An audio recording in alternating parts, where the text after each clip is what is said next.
Hello, I'm Dynast Amir.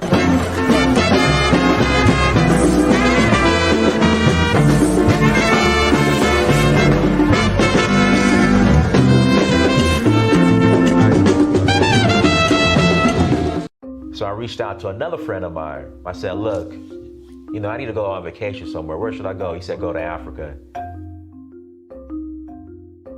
And not only am I going to go, I'm going to explore a new country. So I went to Tanzania, South Africa, Namibia, Mali, Senegal, Morocco, Liberia, Namibia, Kenya, the Voodoo Festival in Ouida, Gambia, Togo, Cote d'Ivoire.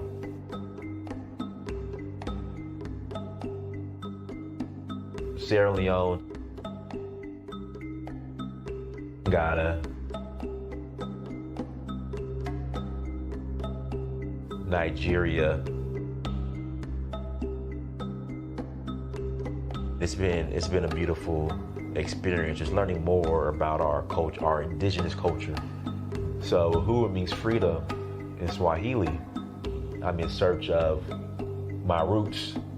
In finding that, I would experience my Uhuru, which is freedom.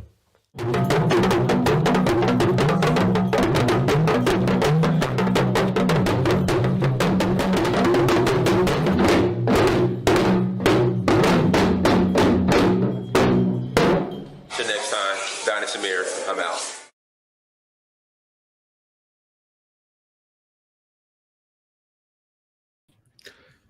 Peace, family. I hope all is well. I hope your Monday is going well. Hope you're off to a good start of the week. Do me a favor, hit the like button again. Please hit the like button. Also, make sure you share and make sure you subscribe. Let me change this light a little bit, guys. Give me a second. Let's see here. No, we ain't doing that. No. We definitely ain't doing that. No. Okay, we're just gonna leave it like that. All right. So thank you so much for joining. Like, share, subscribe. Shout out to everybody who's in the comment section watching. So at this moment, Dinah's just making titles up for a conversation. Crap is dumb. I mean, God, we can't have a conversation? Goodness. Are you offended already? Are you already offended? I mean, goodness, God, can we just have the conversation? I'm just asking the question. And my answer is, I doubt it. I seriously doubt America will make good on its partnership with Africa. I doubt it. In fact, I'm going to go ahead and say, no, they won't. But can we at least have the conversation? Because there might be people out there who think they will. With that being said, we're going to open up the lines in about 30 minutes. Again, we're going to open up the lines in about 30 minutes. And you guys are more than welcome to call in and add to the conversation. Again, you guys are more than welcome to call in and add to the conversation. But like I said, hit that like button again, please. Hit that like button. Hold on one second. Let me dust this off a little bit. Give me a second. Let me dust this off a little bit. There we go. Okay, there we go. Let me just turn it a little bit. There we go. Okay, all right. Yeah. So that's my opinion. But listen, we are going to get there. Again, we are going to get there here shortly. We're going to dive right in. But again, hit the like button. Also, if you have not bought the documentary In Search of Uhuru, again, if you have not bought the documentary In Search of Uhuru, please go to searchforuhuru.com. Again, please go to searchforuhuru.com and buy the documentary. I will greatly appreciate it. Guys, this is the best African documentary when it comes to engaging Africa. This is the number one of all time. So make sure you go to searchforuhuru.com and buy the documentary. Also, tours. Listen, we're rolling to Sierra Leone in April. Again, we're rolling to Sierra Leone in April. We are rolling to Senegal in May. We're rolling to Senegal in May. We're going to have a great time for the Jazz Festival. So Sierra Leone in April. They have not officially announced the citizenship ceremony in Sierra Leone, but per my sources, there will be another ceremony. Okay, it hasn't been officially announced, but per my resources, well, not my resources, well, kind of my resources, but my sources, there will be another ceremony. So if you're interested in getting one of these right here, hold on, the light's reflecting. There we go. If you're eligible, you got to be eligible first. Hit me up. Go to donfo.africa. Again, please go to donfo.africa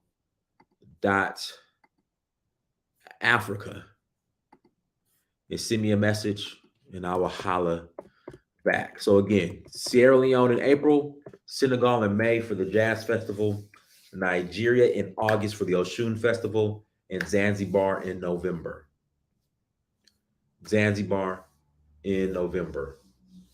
So come and join us on one of our tours. Go to donfo.africa and click on travel. And then there we go. You will be able to see and view all of our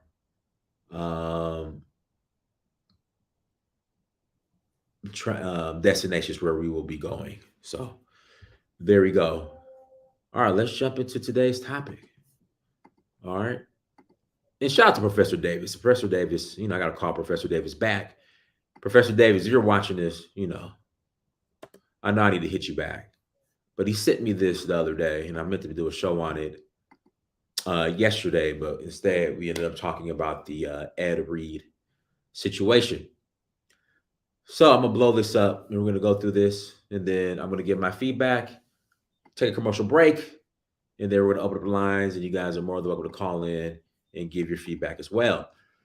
America must now build the partnership it offered to Africa. After its Africa Summit, 6 steps can help the U.S. go all in on Africa's future. A month after leaders from 49 African states returned home from the U.S. Africa Leaders Summit, the region struggles have shifted back into their frequent place in global news, headlines, and discussion, often obscured by a crisis from Ukraine to China to the Middle East. So it's a good moment to refocus on a specific to-do list for President Joe Biden's vow. I don't trust nothing Joe Biden is doing. I don't believe a thing that comes out that man's mouth. And I don't think he's competent to do anything. Vow that the United States is all in on the future of the continent with the world's fastest growing population. To be all in on Africa's future requires concrete steps on at least 6 needs. Sustain the summit and its conversation. The United States needs to institutionalize the summit, holding it regularly on the basis of a shared U.S.-Africa agenda. Last month's summit, guys, the only reason why they had this summit is because there's now a threat with China and Russia making inroads in Africa. And actually, you might not agree with China, you might not agree with Russia, but, they're at least offering development instead of the United States of America. All they brought was destabilization. So now America feels threatened. So now they want to come and save face and pretend as if they actually care about Africa. But we're not buying that. So we're not buying that. Okay. Last month's summit was only the second after President Barack Obama initiated in 2014. Meanwhile, China, the European Union, France, Japan, India, and Turkey have sustained regular summit on development conferences stretching back years or decades. They, as well as Russia, have increased engagements and investments in Africa. This leaves the United States scrambling to catch up and boosting its role as a partner to a continent only growing in importance through its huge youth population, essential natural resources, and critical partnership in supporting democracy and free markets.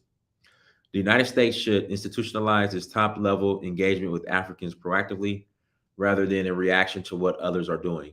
Yet it might note that competitors will continue to accelerate. Chinese President Xi Jinping is likely in his 3rd term to continue his focus on a continent that he already has visited 10 times since 2014. Chinese Foreign Minister Qin Gang completed a trip to 5 African countries in early January to prepare Xi's next visit. Russia, which hosted its first Russia-Africa summit in 2019, plans to host a second in 6 months. Intensify a broad diplomatic engagement with Africans, with so many development partners positioning themselves for primacy in Africa. The United States must step up its diplomatic engagement to remain competitive and sustain its advantages. A good start could be to establish an interagency office. Hopefully, y'all don't judge me if I didn't say that right. Office perhaps led by the State Department to plan and coordinate official outreach across U.S. government agencies to key U.S. and African constituencies. These would include the African Union, the continent's 8 regional economic communities. I guess ECOWAS being one, when they say that, the continent's 8 regional economic communities. So ECOWAS is one of them, which, listen, when you come to Sierra Leone to get your passport, you'll get an ECOWAS passport. Sierra Leone is part of ECOWAS.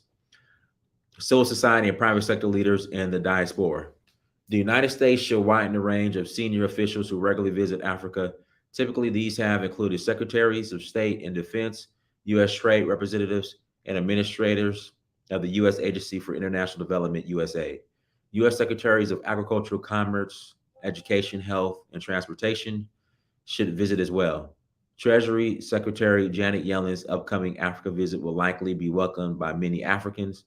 This wider engagement could broaden a common agenda with America's partners in Africa and better connect U.S. officials to African people and realities that U.S. policies need to address.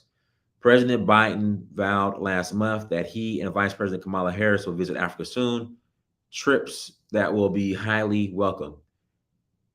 They will demonstrate the continent's importance to the United States, including to the private sector, underscoring that Africa is open for business and that the U.S. government will support mutually beneficial deals for Africans and Americans. See, ADOS, FBA need to see how, we could fit in and how we could get in, be a part of these deals. I know there are some, so-called ADOS, FBA. I just don't like saying that, even though by definition I'll be considered ADOS, FBA, but I can't stand that title. Like I said, I can't stand that title. A vital and welcome first step is for President Biden's appointment of Ambassador Johnny Carson, a former Assistant Secretary. Let me see what y'all do in the chat. Okay. Implement America-specific Africa Summit commitments. A vital and welcome first step is President Biden's appointment of Ambassador Johnny Carson, a former Assistant Secretary of State for Africa and a special representative for U.S.-Africa Leader Summit implementation. The ambitious implementation agenda includes delivery of $55 billion in U.S. assistance in Africa over the next 3 years, operation and technical support for the Secretariat of the African Continental Free Trade Area, a project critical to the continent's own blueprint called Agenda 2063 for transforming Africa's economy to meet African and global needs within a generation. The achievement of $15 billion worth of two-way trade and investment deals announced at the summit that advanced U.S. and African priorities. U.S. steps to support the African Union's membership in the group of 20 nations and permanent seats for Africa on the UN Security Council.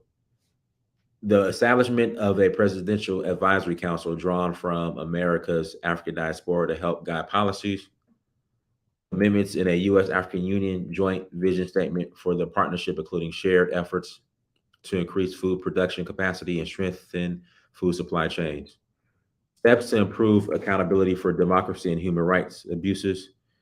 The summit's ambitious agenda of commercial projects reflects an essential American act of listenership and partnership with Africans who for years have been asking for greater investment in trade. A vital implementing step will be to add personnel, particularly foreign commercial service and economic officers, to repair long inadequate staffing levels at U.S. embassies in Africa. USAID's Prosper Africa program, designed as a one-stop shop to help Africans find U.S. commercial assistance and support for joint ventures. Hey, hold on. I need to hold on. Let me take a note of that.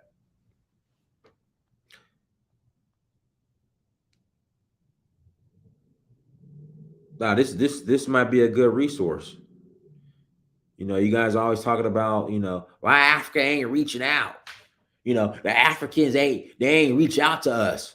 Well, let's see here. Maybe join Prosper Aid and see that could be used as an avenue or a tool to connect. Let's see here. Prosper.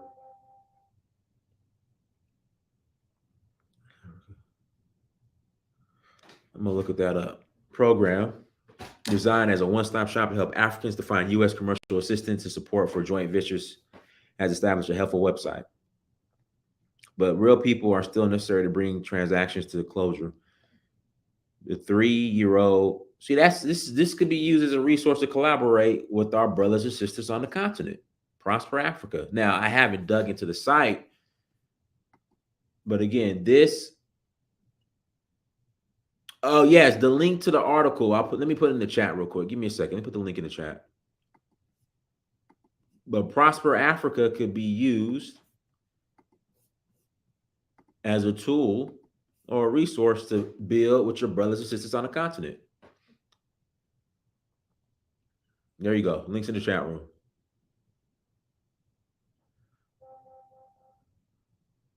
Okay, let's get back to the article. The 3-year-old International Development Finance Corporation expands the U.S. capacity to help Africa meet its huge infrastructure needs. Still, the success of these U.S. tools to increase investment opportunities will be measured by how accessible the assistance and how concrete the results. Support Africans' human security. The United States must respond to Africans, including civil society organizations, demand more U.S. support for human rights and security. I disagree with this. Nah, we don't need U.S. boots on the ground in Africa. Not at all. Not at all. We do not need U.S. boots on the ground in Africa. Nah, that's what that means. No, I completely disagree with this. This will include adjustments on the perennially sensitive question of which African leaders to invite to U.S. Africa Leaders Summits or other U.S. engagements. At last month's summit, the United States invited heads of state in good standing with the African Union, excluding only those sanctioned by the organization because of recent coups: Burkina Faso, Guinea, Mali, and Sudan. Eritrea was excluded because it and the United States do not have diplomatic relations. Many Africans see U.S. hypocrisy in its welcoming of leaders who have manipulated constitutional term limits permitted or directed. Torture, disappearances, and imprisonment of dissidents or opponents. I mean, that's what the U.S. has been doing in Africa for years. Every major assassination in Africa, the U.S. was behind and played a role in it. Our opponents are as shown to be corrupt, stealing from their own people. While diplomacy generally seeks dialogue, even with the odious and effective implementation of U.S. commitments on Africa requires creative steps to balance diplomacy with clear support for human rights.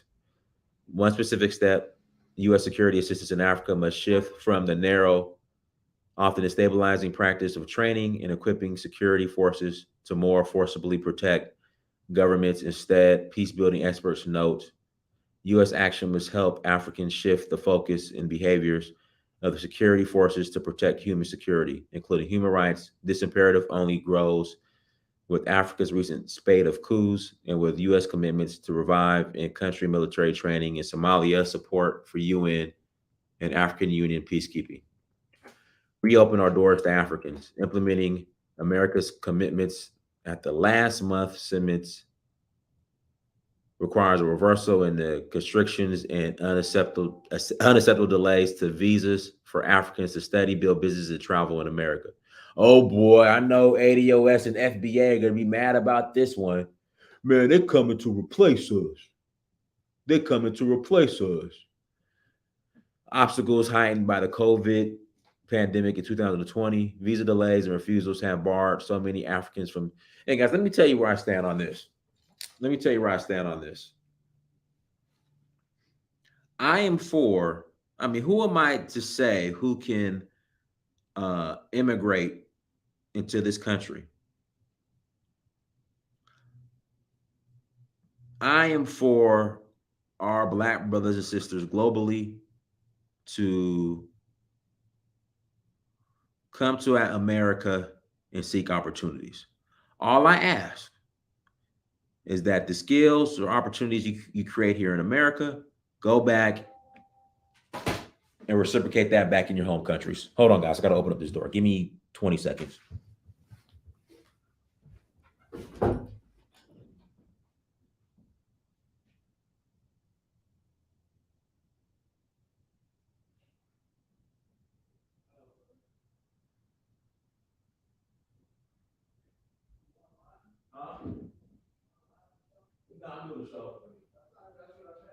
Oh, I'm online.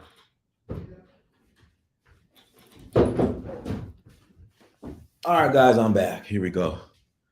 Implementing America's commitments at last month's summit requires a reversal in the constrictions and unacceptable delays to visas for Africans to study, build business, and travel in America. Obstacles heightened by the COVID pandemic in 2020.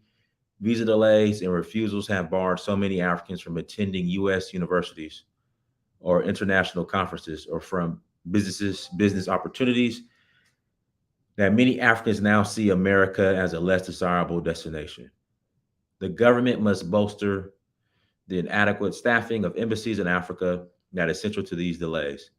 Other changes could be to conduct visa interviews online, lengthen the validity periods of visas, and waive visa requirements for low-risk categories of travelers.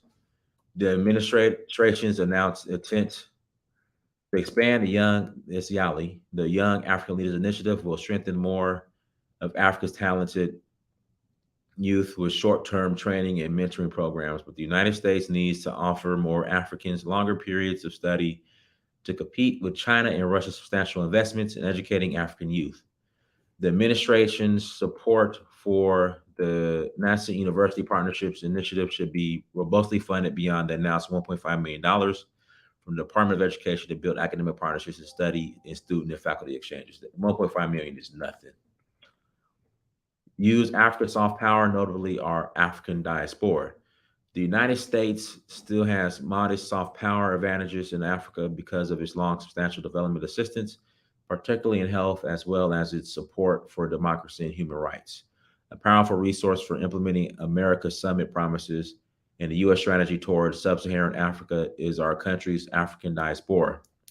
A first step is the State Department's establishment of a White House mandated advisory council due by June 11th, which can help the administration prioritize and implement its goals. Of course, all implementation of America's commitment on Africa and all demonstration that America is all in on Africa's future will require the underlying principle of partnership that supports African priorities, notably those of the continent's Agenda 2063 that complement those of the United States Africa strategy. You want to come in?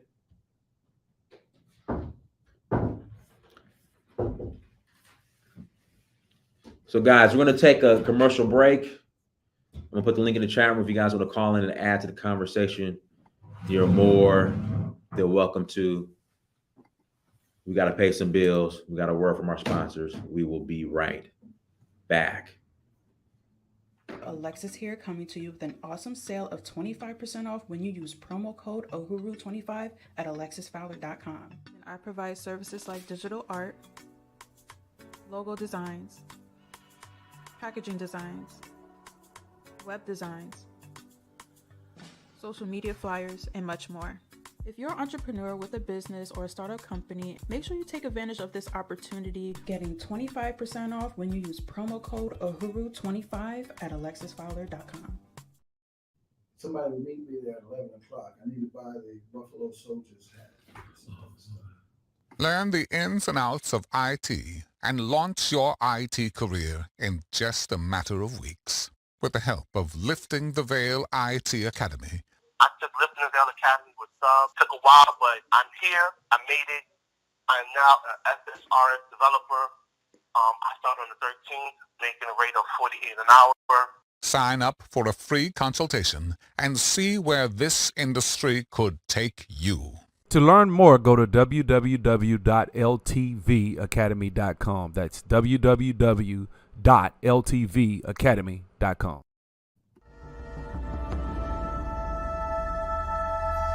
At the Okoli Law Group, we specialize in producing justice.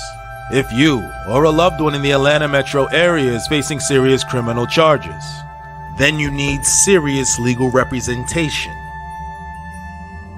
The Okoli Law Group is here for you. The Okoli Law Group is here for us. The Okoli Law Group.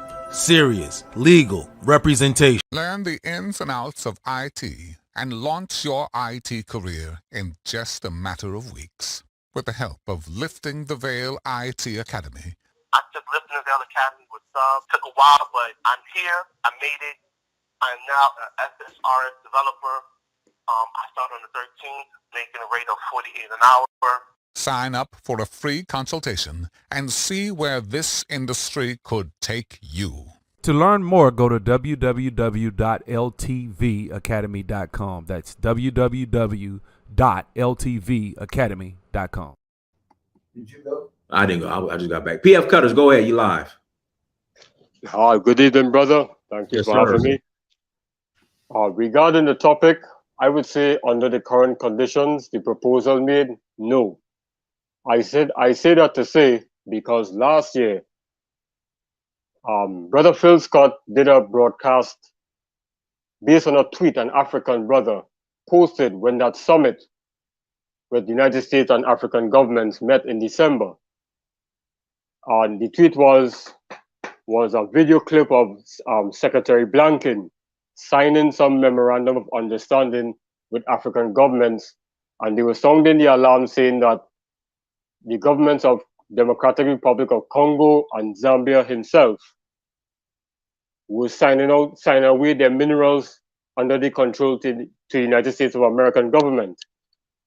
I would like to say that is not true, because I think unintentionally, I would say that Brother Phil didn't understand what an MOU is. A memorandum of understanding is just basically an undertaking to have further talks on matters of trade. It is not an official agreement. So I think they misunderstood what that meant. No official agreement has been signed, because a memorandum of understanding, during that process, both parties will have to send their cabinet representative for trade that will carry each private sector manufacturers to each country, and they would scour the economy and look for buyers for their products. And once they identify which product that they're going to buy and sell, they'll come back on the table and discuss the parameters of which they're going to trade under. And after all that happens, then they will announce that they have an agreement. And then they will have a public press conference signing the official agreement. So when people want to raise an alarm and say that African governments, as it stands right now, have sold out their minerals from one colonial power back to the United States, that is not true. They don't understand how international trade policy is drafted, created, legislated, and passed. So under the current proposal, I say no. And that brother and everybody needs to understand, the African governments need to understand, they have to be very careful when they're renegotiating matters of trade and ensure that they get the best deal for the interest of their own purchasers, their own citizens of each country. That's all I want to say. Thank you.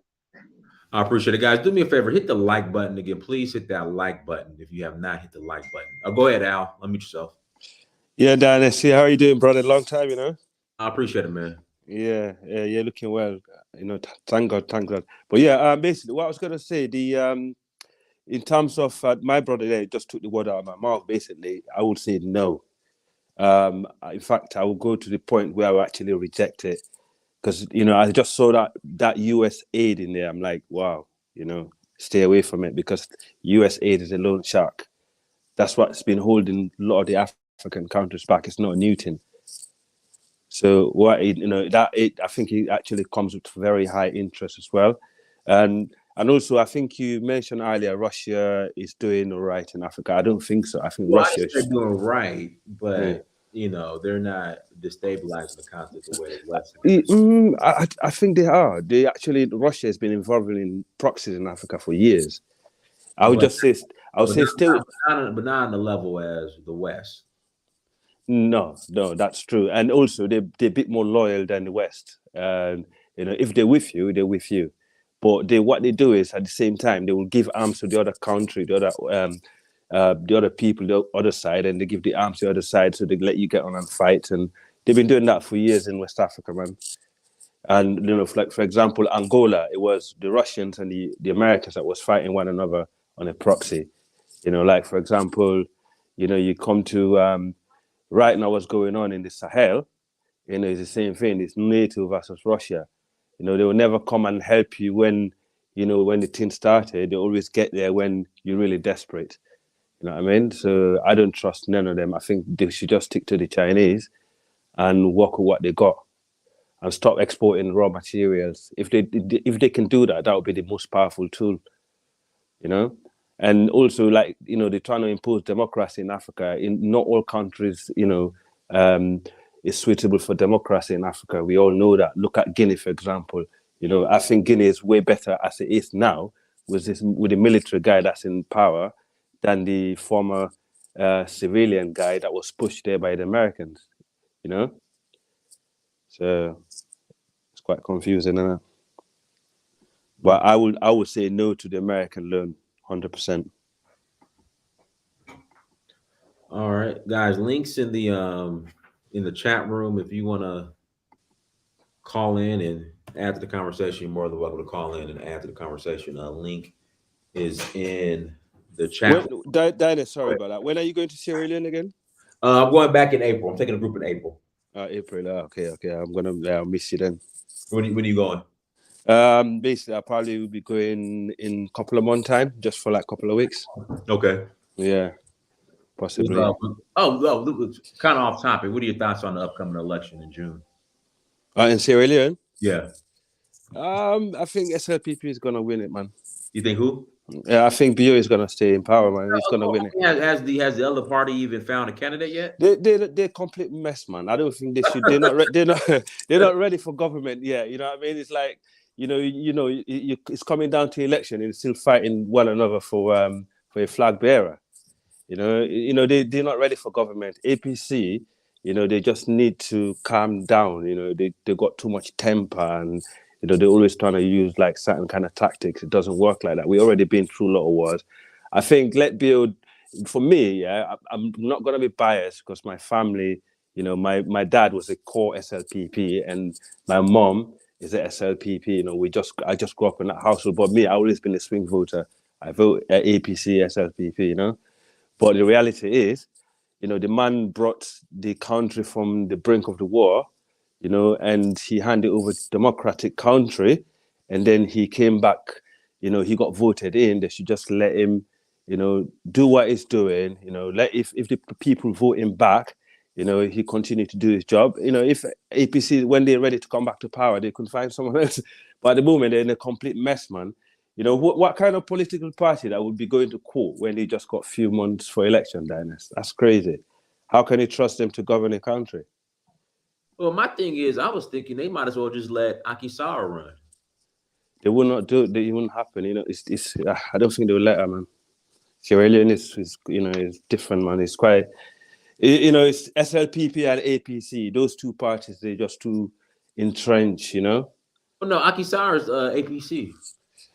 Yeah, but the trouble is, there's so many people with different tribes. At the moment, APC is in tribal wars, man. They don't want this tribe to run the party. The other one is saying, it's that tribe. So she's Creole. But she's Creole. But the thing is, Creole don't have votes in Sierra Leone, Dynast. That's the trouble. Yeah, right. You need, because you got the Timini and the Mende, and then the Limba, the Fula, and the another tribe. I think the Fula, Limba, they're the third, but the Timni and the Mende are the two largest tribes. So So if you need someone from a tribe that will that will vote for you, because that's how Africa works, sadly. But I think he'll stay in power, man. I think he should just stay and keep the stability as it is, and things are hard globally, it's not only in Sierra Leone or Africa at the moment, everyone is struggling with inflation. But if you have to explain to our people what inflation is, they'll be laughing at you because they don't know, do they? Yeah.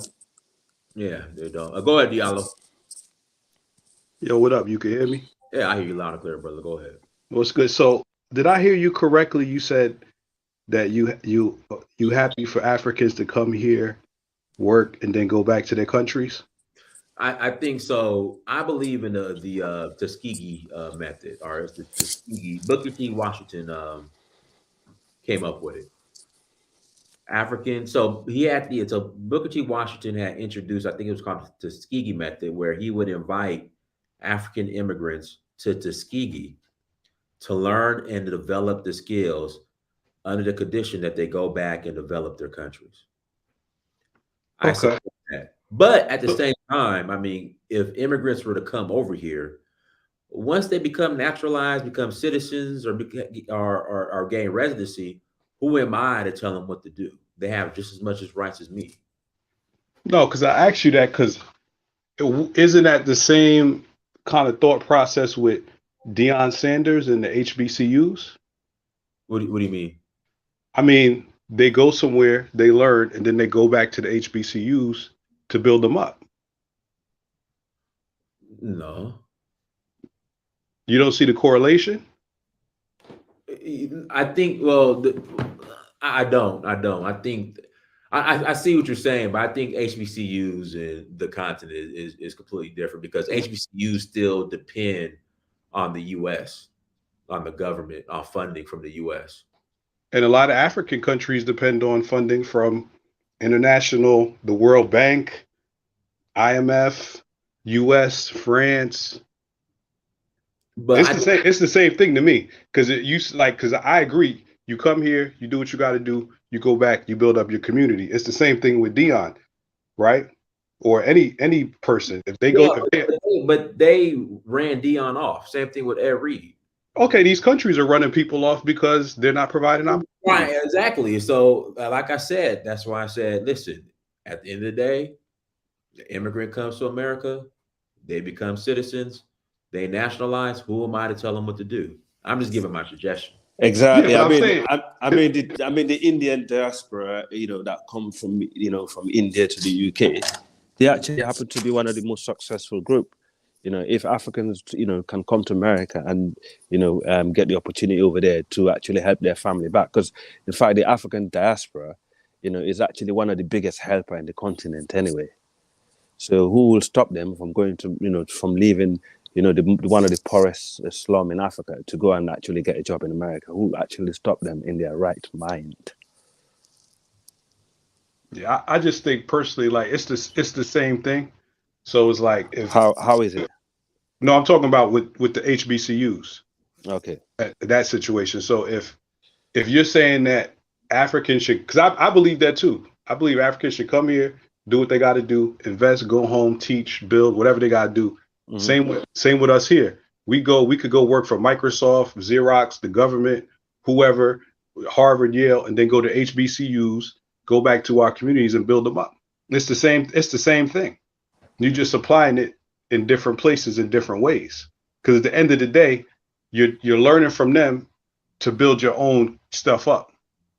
Right. So I don't think it's fair to kind of dump on the HBCUs and then and say, okay, Deion should leave, and after that, Deion did the right thing. Deion got the hell up out of there. I don't believe that. I believe, like, at the end of the day, like, if you're the only black person somewhere, you're not safe. You're only safe when you have a community that will support you. So if you don't have the backing of, but he's not the only black person in Boulder, Colorado, or in that. No, he's not. But at the same time, he's not safe like he would be at Jackson State. He obviously wasn't safer at Jackson State. That's why he left. I'm talking about like, as job wise. He wasn't safe at Jackson State. They were underpaying him. I cannot fault a man with all the issues he was having at Jackson State to leave and take a job at a PWI, Okay. making 30 times, 25 times the salary. I can't. Okay, so let's be happy for all the Nigerian doctors in the UK and the US that everybody. I'm happy for him. I'm happy for him. You know, everybody's mad though. Oh well, they're doing this. Listen, I'm happy for him. Like I said, I think they should go back to Nigeria and build the infrastructure there. But they choose not to. That's on them. Yeah, but the only trouble with that dynasty, the Nigerian taxpayer is going to be losing out if they're going to be spending a lot of money to educate their people, and then they're running away with that resources, and that's going to left the country behind. But you're right. But at the same time, they've got to look for greener pastures, right? So yeah. So at what point do you go back though? Whenever they feel like they want to go back. Whenever they feel it benefits them or it makes sense. Like I said, I'm no longer knocking any immigrant who decides that they want to leave and not go back. It's their decision, it's their choice. I disagree with it, but hey, it's up to them. Right. Okay. I mean, that makes a lot of sense. You can't really argue with that. Yeah. So, Idris, go ahead, Idris. Idris, go ahead. Go ahead. Hello, man. Thank you for getting me in this chat. It's really, I think it's a complicated issue about going back home. Sometimes, and Dynas, you've been to my country a lot of times already, and if you really go down and really talk to the people, you have a lot of people who depend on immigrants that are here. And in some cases, that's their primary way of surviving. It's not as easy as we sometimes think it is. And you take, for example, country like Nigeria, you might say, okay, the taxes, but how much would they be paid, say, a medical doctor in the US compared to Nigeria? When you think about remittance, right? When they send money back home, they pay taxes on that, and government benefits from that through remittance. And besides, whatever they send home, and some of them do invest, so those monies also help other people. Those businesses gives jobs to people. So I mean, it's not as easy as we make it. Because genuinely, if a doctor goes back home, that doctor might be making, like for my country now, I think the doctors make under $1,000 a month. And that's for, basic doctors, not people that are more established over years. But if a doctor is here, there is a high possibility the doctor is sending more than $1,000 back home a month. There's a high possibility. And other businesses might be established, and those will be benefiting more people. So sometimes I think it's a varying things around immigrants. Yes, I feel like we're having a brain drain with Africa, but also I feel like we all should be part of the solution in varieties of ways. And people can be here and be part of the solution. Would I like for me to go back permanently back home and stay there? It's a dream that I have, but it's not as easy as we make it sometimes. I'm telling you, if you really get to know about immigrants that are here and how they support people back home and how they support families back home, I think it depends on how you see it. It's not as easy as we make it sometimes. It's not a one-way thing. Yeah, can I ask you a question? Sorry to interrupt. How many doctors you got per population in Nigeria? Oh, it's not evenly shared compared to population in the West. That's true, and that's a fact. But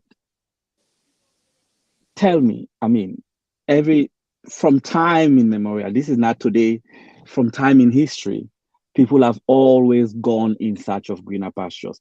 Even within Africa, people are moving towards greener pastures. I knew that. Like when I was young, I knew that a lot of Nigerians and Ghanaians that used to come to Sierra Leone to study, because Sierra Leone had the first university in the entire West Africa. Private college, yeah. Yeah, exactly. So basically, the reason why I'm asking, because if a lot of your doctors are leaving your population, because a lot of diseases in Africa, that's there are a lot of people dying. There's a lot of early child, death, and there's so much disaster.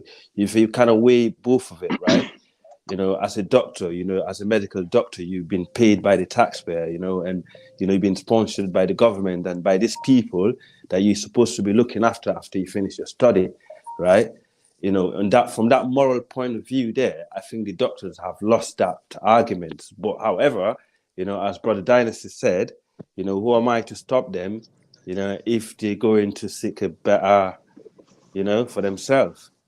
So is that kind of I don't know, it's a line, it's a very thin line, isn't it? No, but what do you mean the government of Sierra Leone paying for? No, the Nigerian government is paying, for these people to study to become doctors, right? And the people in Nigeria need doctors. So by educating yourself from that wealth, and you're taking that wealth away, from the locals that actually educated you, morally, I think it's wrong. But financially, it might be right. All right, guys, listen, links in the chat room. I'm going to put the link in the chat room if you want to call in and add to the conversation. Somebody brought up a great point in the chat room. Someone said, in regards to brain drain, you make a great point, because I meet a lot of talented people on the continent. Yep. So is brain drain really a real thing? Oh, it is.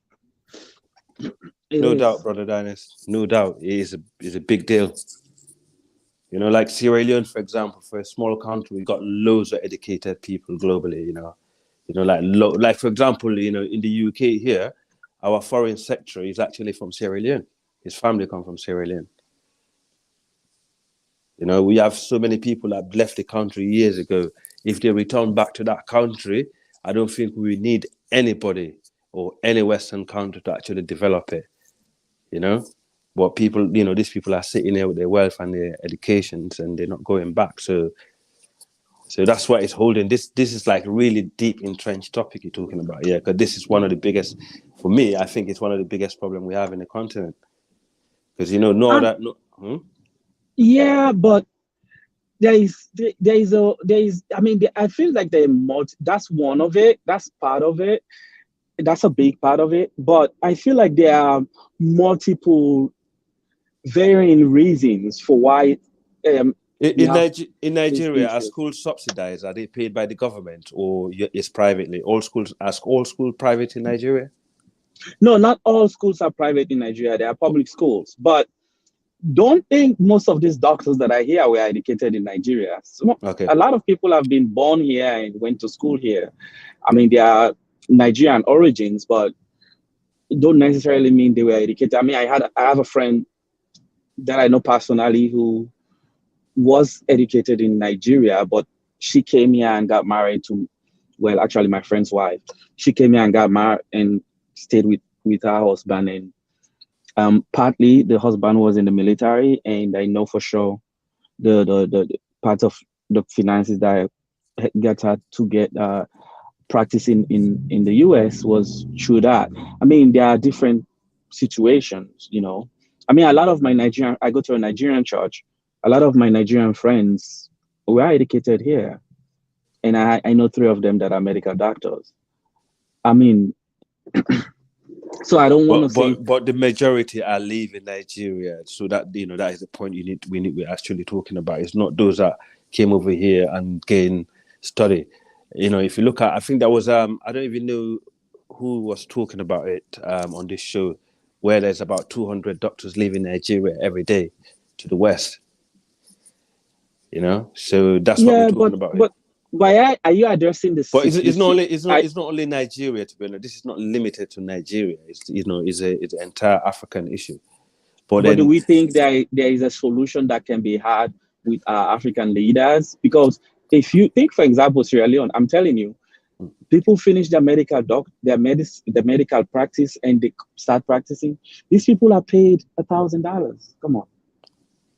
Yeah, but you know what? It's true, but they rather stay Meanwhile, there. ministers who are not as talented, not work so hard in school because, I mean, I know for sure medicine is not an easy thing to practice. My dad was a medical doctor when back home. Yeah. I mean, I can't call his name. Yeah, but this is African. It's a whole entire African issue. You know, it's not limited to one country. But the reality is, yeah, it's just having you know, as we were saying earlier, is having to have the balance, you know, to make sure some of these doctors stay. You know, give them the incentive to stay in the country, and then those who desperately want to go, they can carry on going. Basically, going back to the topic, I think we're a bit lost now. You know, in terms of the you know, the Africa-US relationship, I think is a very dangerous one. And I think is, you know, because they already got troops in Ghana, you know, they're coming up with their loans, you know, that's going to trap the African countries, you know, and obviously we know these loans are never actually, you know, fully paid. So basically, eventually they could actually start taking our properties like our port or taking things from our government because they can do it. They're accusing the Chinese of doing it. You know, remember how these people operate. They said the Chinese were seizing port and doing this in Africa, which they, you know, I can't see. I haven't, you know, seen one of this incident taking place in the whole continent yet. But in the Western media, this is happening. Yeah. So how do you know this is not a propaganda? You know, they're coming up with this kind of deals. Yeah. And next minute, they give us more loans because US aid is already in Africa, you know, entrench us with some amount of money that we can't afford to pay. And then they take our stuff away from us because they're not like the Chinese. They will bring guns. I don't want to be talking. Guys, I'm put the link in the chat room if you want to call in. Click on the link. Diallo, you still there? Yeah. I think they should definitely stay away from the U.S. and all of even I think Burkina Faso wants French troops to leave now. So there seems to be a small rebellion. And Mali.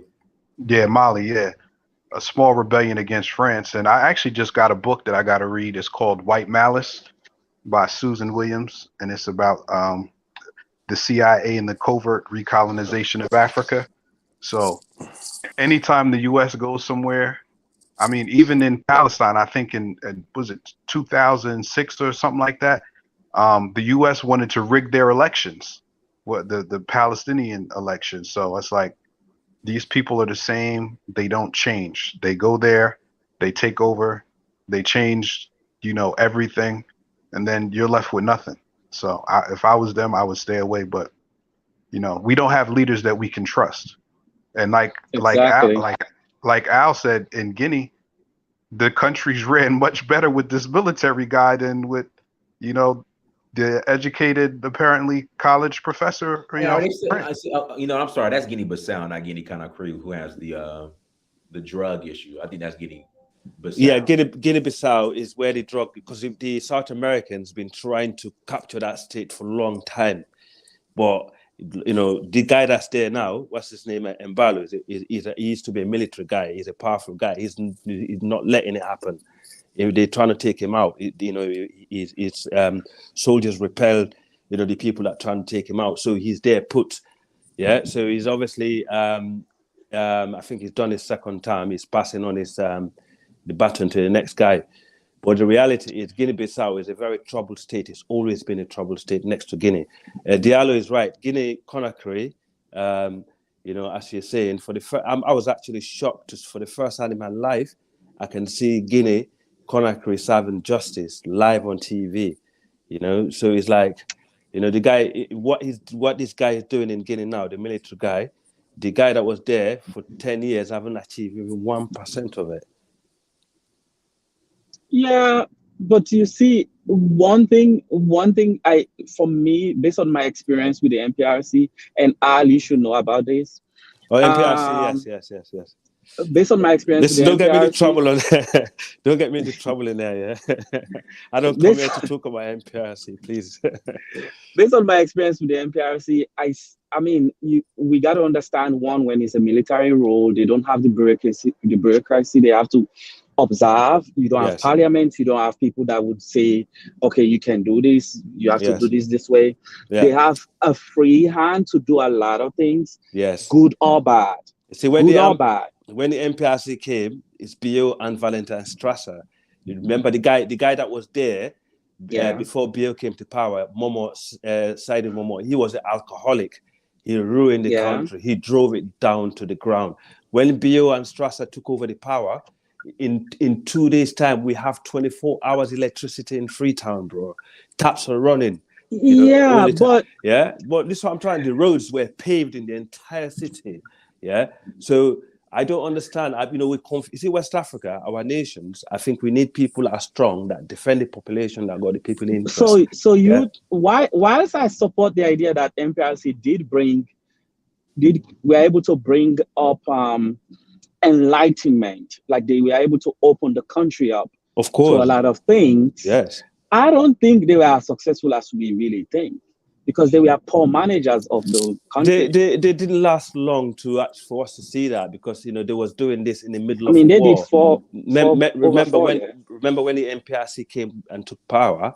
Yeah, the guy was hopeless. He was losing the war. Yeah, and the whole upline was destroyed, because Let's not talk about the war, my brother. Exactly. That was too political. Exactly. So what Strasser and Bio did, what they can. Yeah, they done really well because they were part of the rebel war. You think really? No, but they fought. These people are not involved. They was fighting against the rebels, but they had been left abandoned in the front by alcoholic president that didn't give a shit about the army. Yeah, dying, and then they thought, we had enough of this guy. The whole country had enough of him. We wanted to see his back. When the MPRC took over power, people didn't sleep in Freetown, because the amount of misery that they took them out of is unbelievable, bro. Yeah, people were happy because it was a one-party state, and nobody else could stand up. Freetown, we had what they call National Cleaning Day in Freetown. Yeah, everybody have to come out of their house and clean. There's not a single that litter. was a positive. Yeah, that's like Rwanda now. Yeah, not a single. That is all that come from Sierra Leone years ago. Yeah, when not a single litter you're gonna see on the road. So everyone is looking after each other, things were going nice. But at the same time, the war was going on in upline, in the district. So, it's difficult, having to capture a broken state, with no light, no no water. And then you change that, you transform that into a livable situation where, people are running into from the war zone. That was amazing. Yeah, so that I think the military rule, sometimes it's good, sometimes it's bad. But based on my experience, what I see around my people, I think sometimes they have given positive outcomes. To be honest with you, I would say, like, looking at a democratic system like country like Senegal, that have been passing on, from one leader to another, they've been living really good life that we all actually look up to.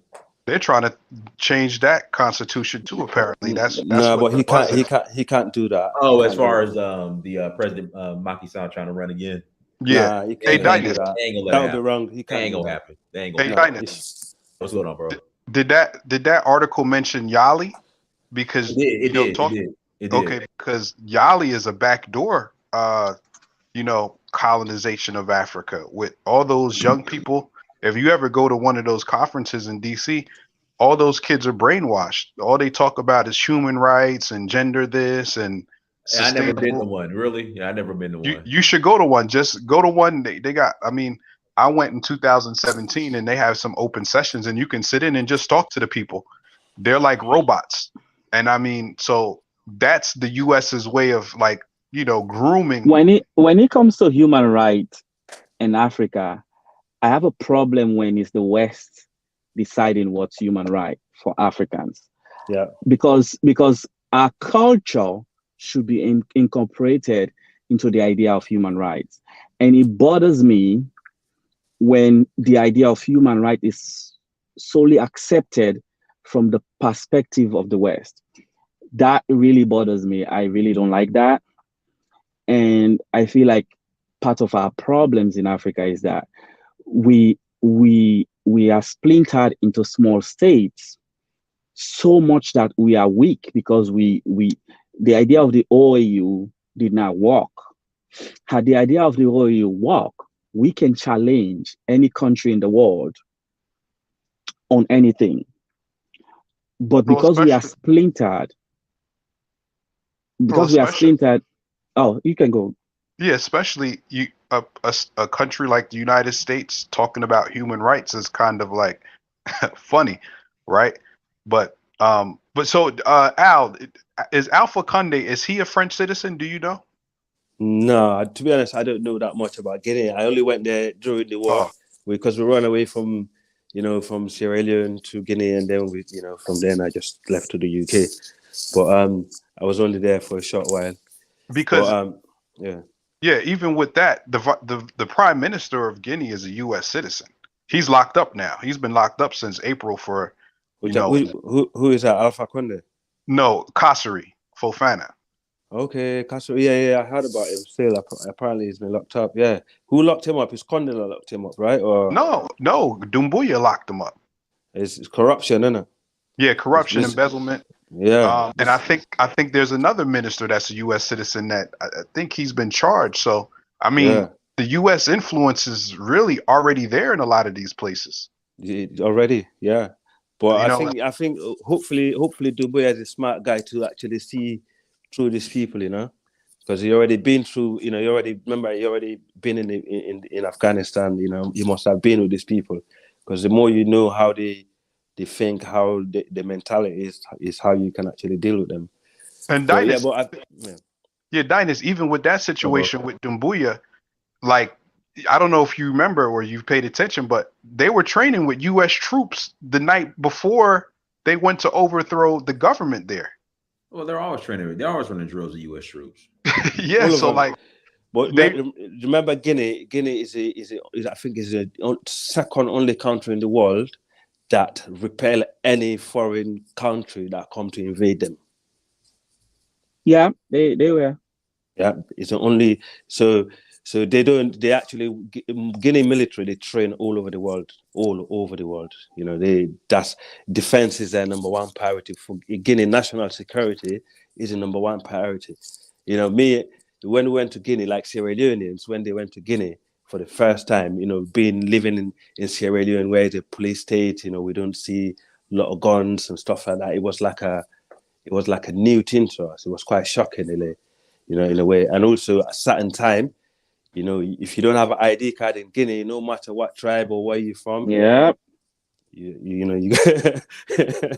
gotta be sleeping in the cell, unless if you got money. But Guinea is secure from the outside. It's only the inside that's a bit of authoritarianism. But I think this guy and they're aggressive too. Yes, but this guy that's in power now, he got the respect of the authority, so they know how to behave themselves. So, which is good. To be honest with you, I'm at the moment I'm a fan of him. So, yeah. The only thing I did not like about Guinea when I went there is just the people themselves are very aggressive. No, well, you see, Guinea, you got to understand Guinea. Our ancestors in Guinea, they had to fight outsiders for years, to keep that place for what it is. So, it's not like Liberia or Sierra Leone or Nigeria, where you have that lot of Western ways, and they don't have that. Guinea is a very traditional country. They don't really look up to any other people. I don't know. Guinea look up to Guinea. That's it. No matter what. Yeah. Ola, go ahead. Unmute yourself, Ola. Hello, Dynas. How you doing? I'm good, man. How are you? I'm good. What happened is in most West African countries, most African countries, the way the government there is like they have a central system of government, which is not going to work. For example, look at Nigeria. It's a big country. When Nigeria go back to regional system of government, that's where you're going to see a lot of development, because every region, wherever the resources they have, they take care of it, and they use that resources to develop their own region. But when you choose a central system of government, it's not going to move anywhere. So that's the problem. That's what is killing us. So when you look at the region, like this region has this mineral resources. Okay, when you take it, and in your whole region, if you can sell it, give the federal government 10% or give them 20%. So if you need teachers, you hire your own teachers. But when you look at a central system of government, like all the money has to come from the federal government. So the money don't go down because there are some places that they don't even have no resources, anything, but they're getting more, and the people embezzle the money. So that's the only way that can rescue us, because we have to go back to bicameral system of government. This democracy, the one we're practicing now, is not helping us because too much corruption. So that's why we're not going to get anywhere if we can't change it. But a lot of these leaders, they know about it, but they don't want to change it because they know that they won't be corrupt. They won't have a way for them to steal money. Because when you go back after Nigeria got independent in 1960, when you go and look, they have the Western region, everything. That's the way they develop. Every region develop their own from their own resources. The North, they have a pyramid, they have a peanut. The West, they have cocoa. The East, they have palm oil. That's where Nigeria developed. So why they can't go back to that kind of system? So when you don't go back to that, this central one is not working. It's not going to help them. The truth, Martha, can I ask you a question? Yeah, yes, bro. Yeah. You have the election coming, right, in Nigeria. Have you read their manifestos and see which party is actually offering you regional parliaments? No parties, because they are all the same. It's just like from one. When you look at all these people who rule Nigeria, they're going from one party to another, so they are like a prostitute. Yeah. So they don't have no vision. You got to realize, like, a lot of them not going to let it work, because when you look at Lagos State now, Lagos State just built a train within the city. So if Lagos State can do it, that's only state in the whole Africa that use its own money to build a transportation system like the West. Right now in Lagos State, they have a subway. So they just built it. They have what they call light rail. So if Lagos State can do it, how come you understand where I'm going? Yeah. But you can't wait for the federal, because those who in the federal, everybody just want to showcase their talent and steal money. They're not going to help us. I thought I thought Peter Obi was offering structure. Is it PDP or Peter Obi? One of the parties was offering. Yeah, but you know how Nigeria. Peter Obi has a good agenda. But did you see the northern Nigeria going to vote for Peter Obi? Nigeria is a tribal politics they play, so they're not going to vote for him. Who do you think they're going to vote for? Or either they vote for Atiku or Tinubu. They're not helping us. Those old ones are not helping. I just looked there. I think PDP is offering structure. Yeah, they only offer structure. They only offer this kind of structure. But after they come in, everything changed. Why didn't you hold your governors accountable? If you're going to vote for them, they make sure PDP basically stick to their promise. So then you can actually. But you know where the problem is? Even though when you don't hold them accountable, Nigeria. Look at what happened. What did they call it? Like a few weeks ago, even the people, the Oduduwa Republic, they protested. What did Nigeria police do? They went to go and shot them dead inside the what did they call it? Right. Inside the park. So that's the one in Nigeria. In Nigeria, they said it's democracy, but it's not. It's oppressed. It's very catalyst. What do they call it? System they practice there. Either they suppress you, or either you shut up, or we're going to suppress you. Even when you look at what is going on, when the court ordered them to release Nnamdi Kanu, what did the Nigerian Minister of Justice said? No, we can't release him. So they don't even listen to their own. Do you know Nnamdi Kanu? One of my friend was a neighbor with him in London, where he used to live. Yeah, he's a British citizen. Yeah. But the thing is, I don't know why he's still kept. To be honest, I think they should have freed him. No, but the thing is, if they free him now, though, before the election, they're worried about agitation. Yeah, so but first of all, when you create a law, you have to respect your own law. You have to respect the rule of law. You understand what I'm saying? Look at look when the courts, you're not bigger than, you can be a politician, you're not bigger than the courts. But when the minister, when the IG, what do they call it, the Minister of Justice can go against it. Like what did they come in? That means that's not a democracy, you know. Because nobody's above the law. So it's like they just choose their own what they call law, whatever they want to do. Yeah. So for me, election in Nigeria is just you know, it's just like they just want to make people just feel good. They already know who they're gonna put there. It's just show off. Yeah, but that's not gonna help us, because when you look at it, we're losing a lot of talent. Because when you look in Nigeria, like somebody said, like Nigerian government never sponsor any doctors. 80% of Nigerian doctors you see, they pay from their own family pocket. Right. So that's why a lot of them is going to hard for Nigerian government to ask the diaspora to come back. The Nigerian doctor in Western world.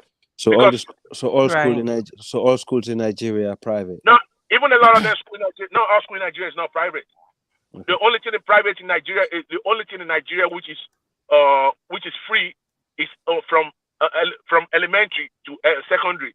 But if you're going to tertiary institution, you gotta pay from your own pocket. But it's cheaper. Fair enough. Yeah. It's cheaper, but most of these guys, they're not gonna come back when they have most of their mates. Let's say in Nigeria, I have a cousin. She's living in Canada in Calgary. She used to be a supervisor. She's a medical doctor in Lut in Nigeria. When she was there, she told me she make only 150,000 there. Yeah. As a doctor in a month. I think the problem with Nigeria, there's a lot of tribal politics and regional politics, and also you got the religious elders, and you got the and you got the elite. So all that adds up together, you got a system that's not going to work. Yeah, you know what the problem is? Usually, the elders they don't want to lose the power. They feel like Nigeria belongs to them. Yes, but the youth. Yeah. So they are the problem of that. They are the demise of that country. So when you look at it, it's like all these people. Okay, look at the recent now when they change the money. Do you know there is more US dollars on Nigerian streets more than United States? Can you imagine it? Wow. When people started changing their naira to US dollars. So when you look at even the system the Nigerian government create now, when you send money to Nigeria through Western Union, so you can't even get naira. The Western Union will give you.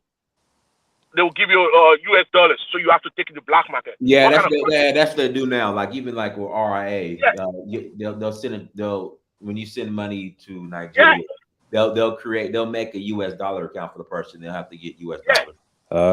Wow. So so you can't. So like even with SendWave. So before SendWave, you could send directly to that person's account. Now they have to physically go to the bank and get US dollars. So what kind of country do that? The economy is not going to run. So that means you empowering the and you realize that most of those guys in black market they own that foreign exchange stuff. They are into central. Can you imagine?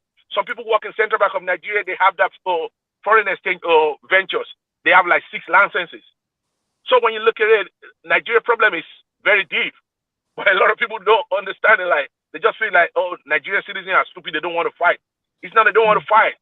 So if Nigeria want to change, there's going to be anybody will not like it because it's going to be a bloodshed.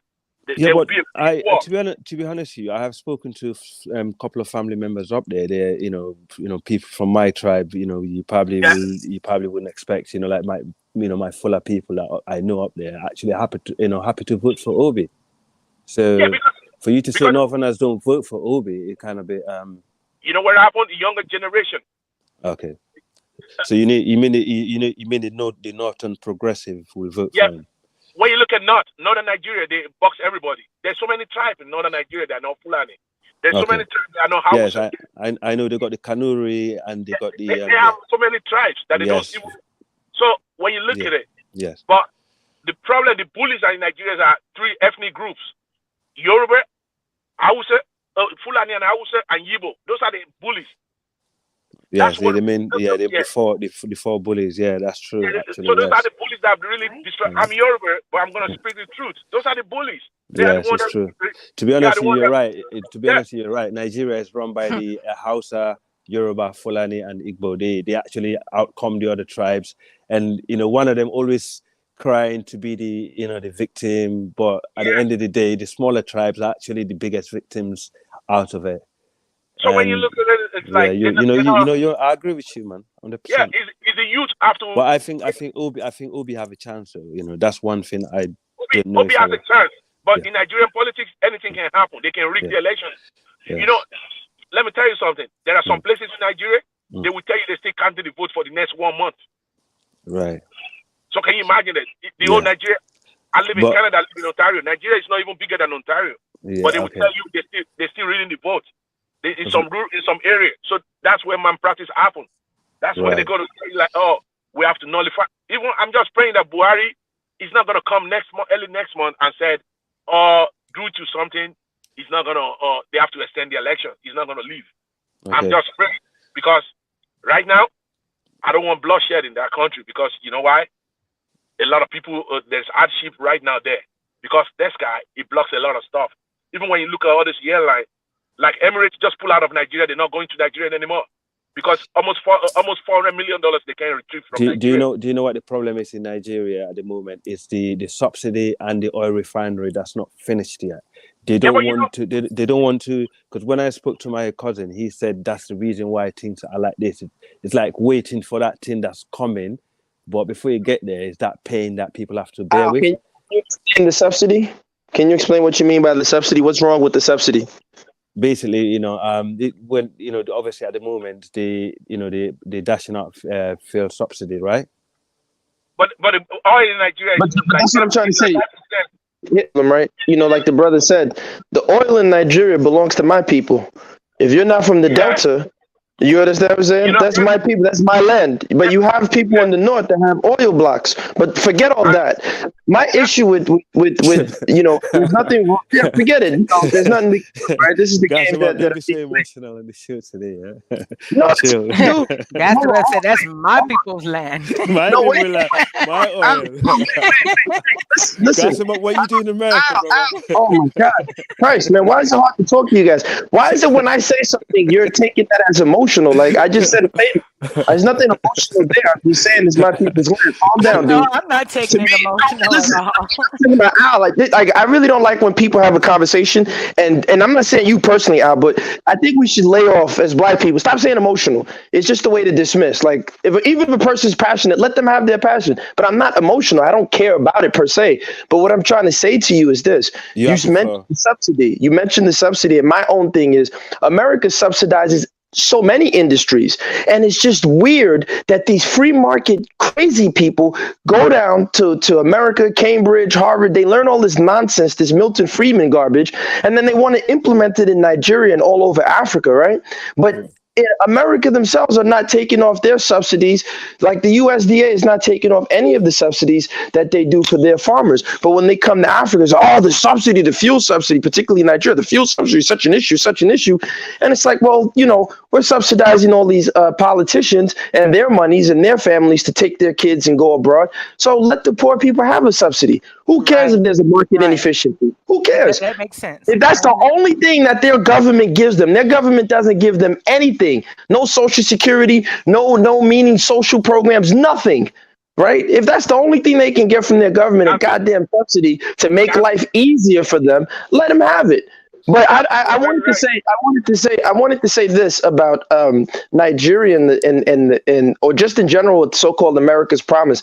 America will never fulfill any promise because America hasn't even fulfilled the promise to the Black Africans or Native Americans, whatever you want to say your identity is. They haven't delivered the promise to these people here. Exactly. Right. Yeah, so how am I going to be convinced and confused and say, America's... Look, I think what we have to understand in Africa is, one, we got to stop playing the short game. And what do I mean by the short game? Ever since the 1400s, when the Portuguese came to West Africa, our so-called leaders who sold out have always said to themselves, you know what? Let me get this short-term gain for, quote-unquote trinkets. And so they played this stupid game. They didn't communicate with each other. And so by the time the Europeans said, hey, we're going to come in and start administrating your territories, they didn't realize what happened. So they got rid of Benin. They got rid of this, and this. So many traditional so-called kingdoms lost their autonomy and their jurisdictional powers. And so, again, they've been playing the short game. What I think we should be doing in Africa now is we got to start looking at the long game. What's an example of the long game? We need to start looking at our bond markets. We need to have transparency in those bond markets. So Dynast and myself can sit here wherever we are around the world, and we can start funding by purchasing bonds, right? Like the Lagos State Rail Project or whatever they want to do in Guinea or whatever part of Africa, we can purchase bonds and start funding things and know that that money is going to go to the right place. We need to look at high-speed rail freight.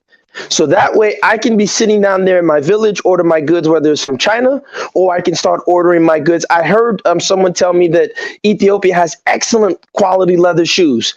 But most of the Nigerian businessmen that I know, they're ordering their shoes from Turkey and they're getting it from Italy or from China. Well, if we had high-speed rail freight, we can be getting those shoes that the Ethiopians are making at good quality and at cheaper cost from the Ethiopians. And that's what the problem is. Right. And I'll say two more things. The problem is the political will. When you have a leader who would rather have a white big booty chick as his side piece when he flies off to Israel and he flies off to the UK and his children are in Cambridge and Oxford, how the hell? You guys, it's funny, but this is the reality.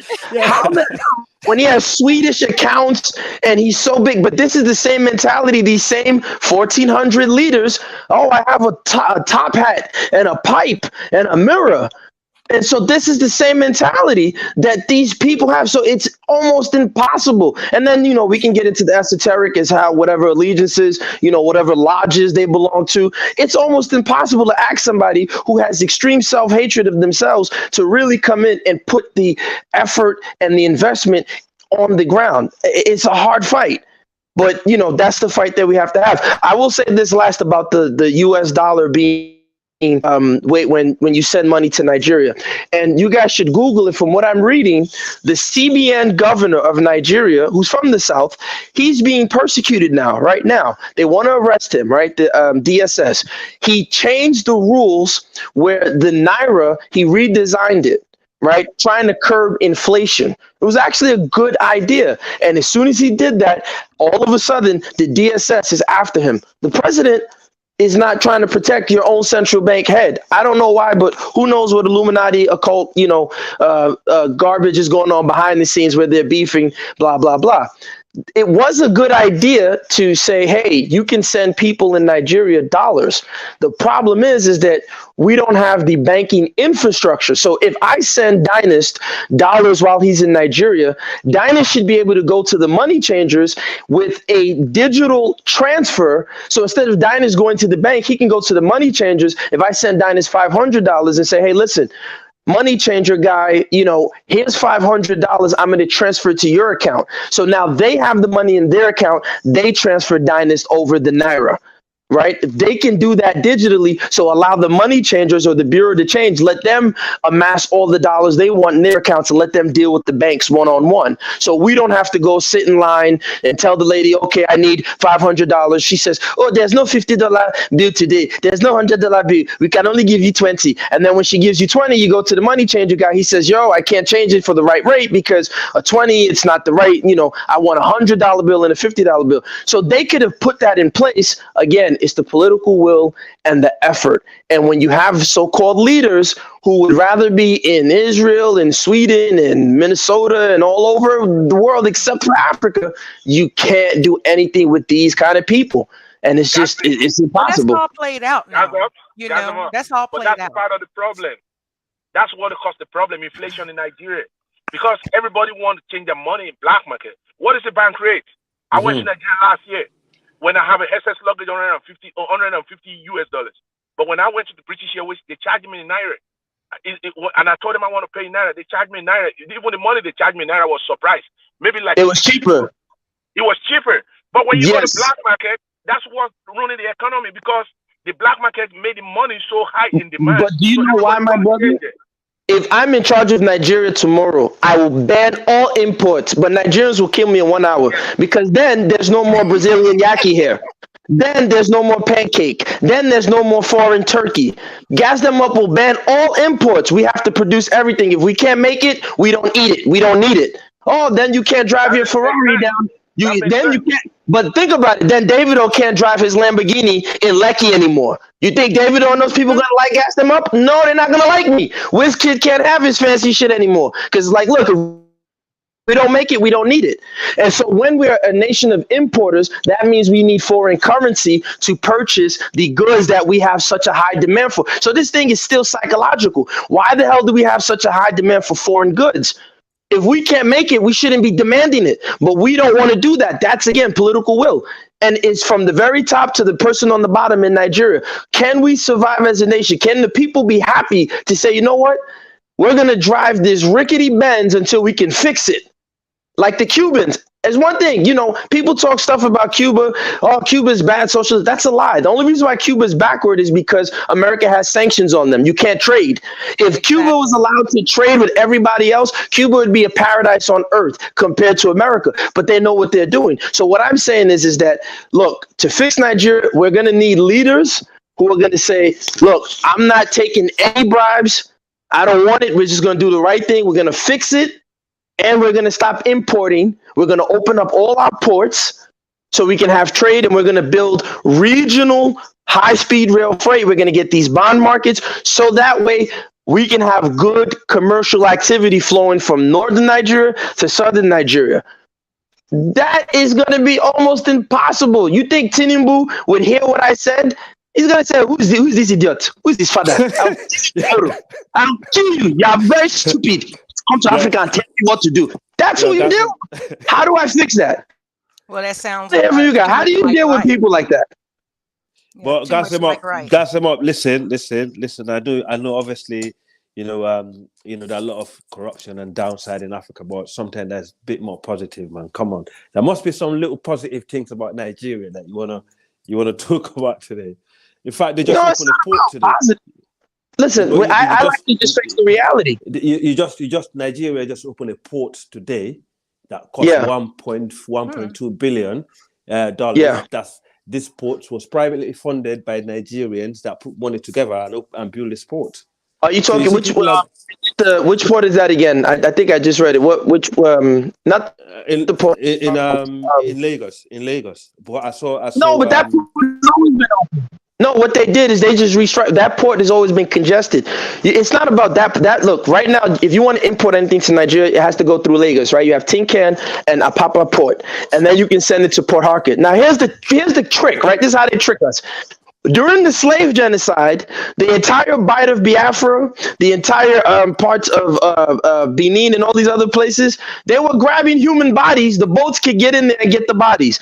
Now, after that game is over, right, that genocide is over, because I don't call it a slave trade. All of a sudden, if you say, let's open up the Benin port or open up the ports in Delta and these other places, you know what they tell you? Oh, it's a low dredge seaport. The boats can't get in. Wait a minute. So the boats could get in to grab human bodies, but they can't get in to bring in goods. But this is what we're dealing with, my brother. It's supposed to be the biggest port in Africa, and it's designed for the Dangote.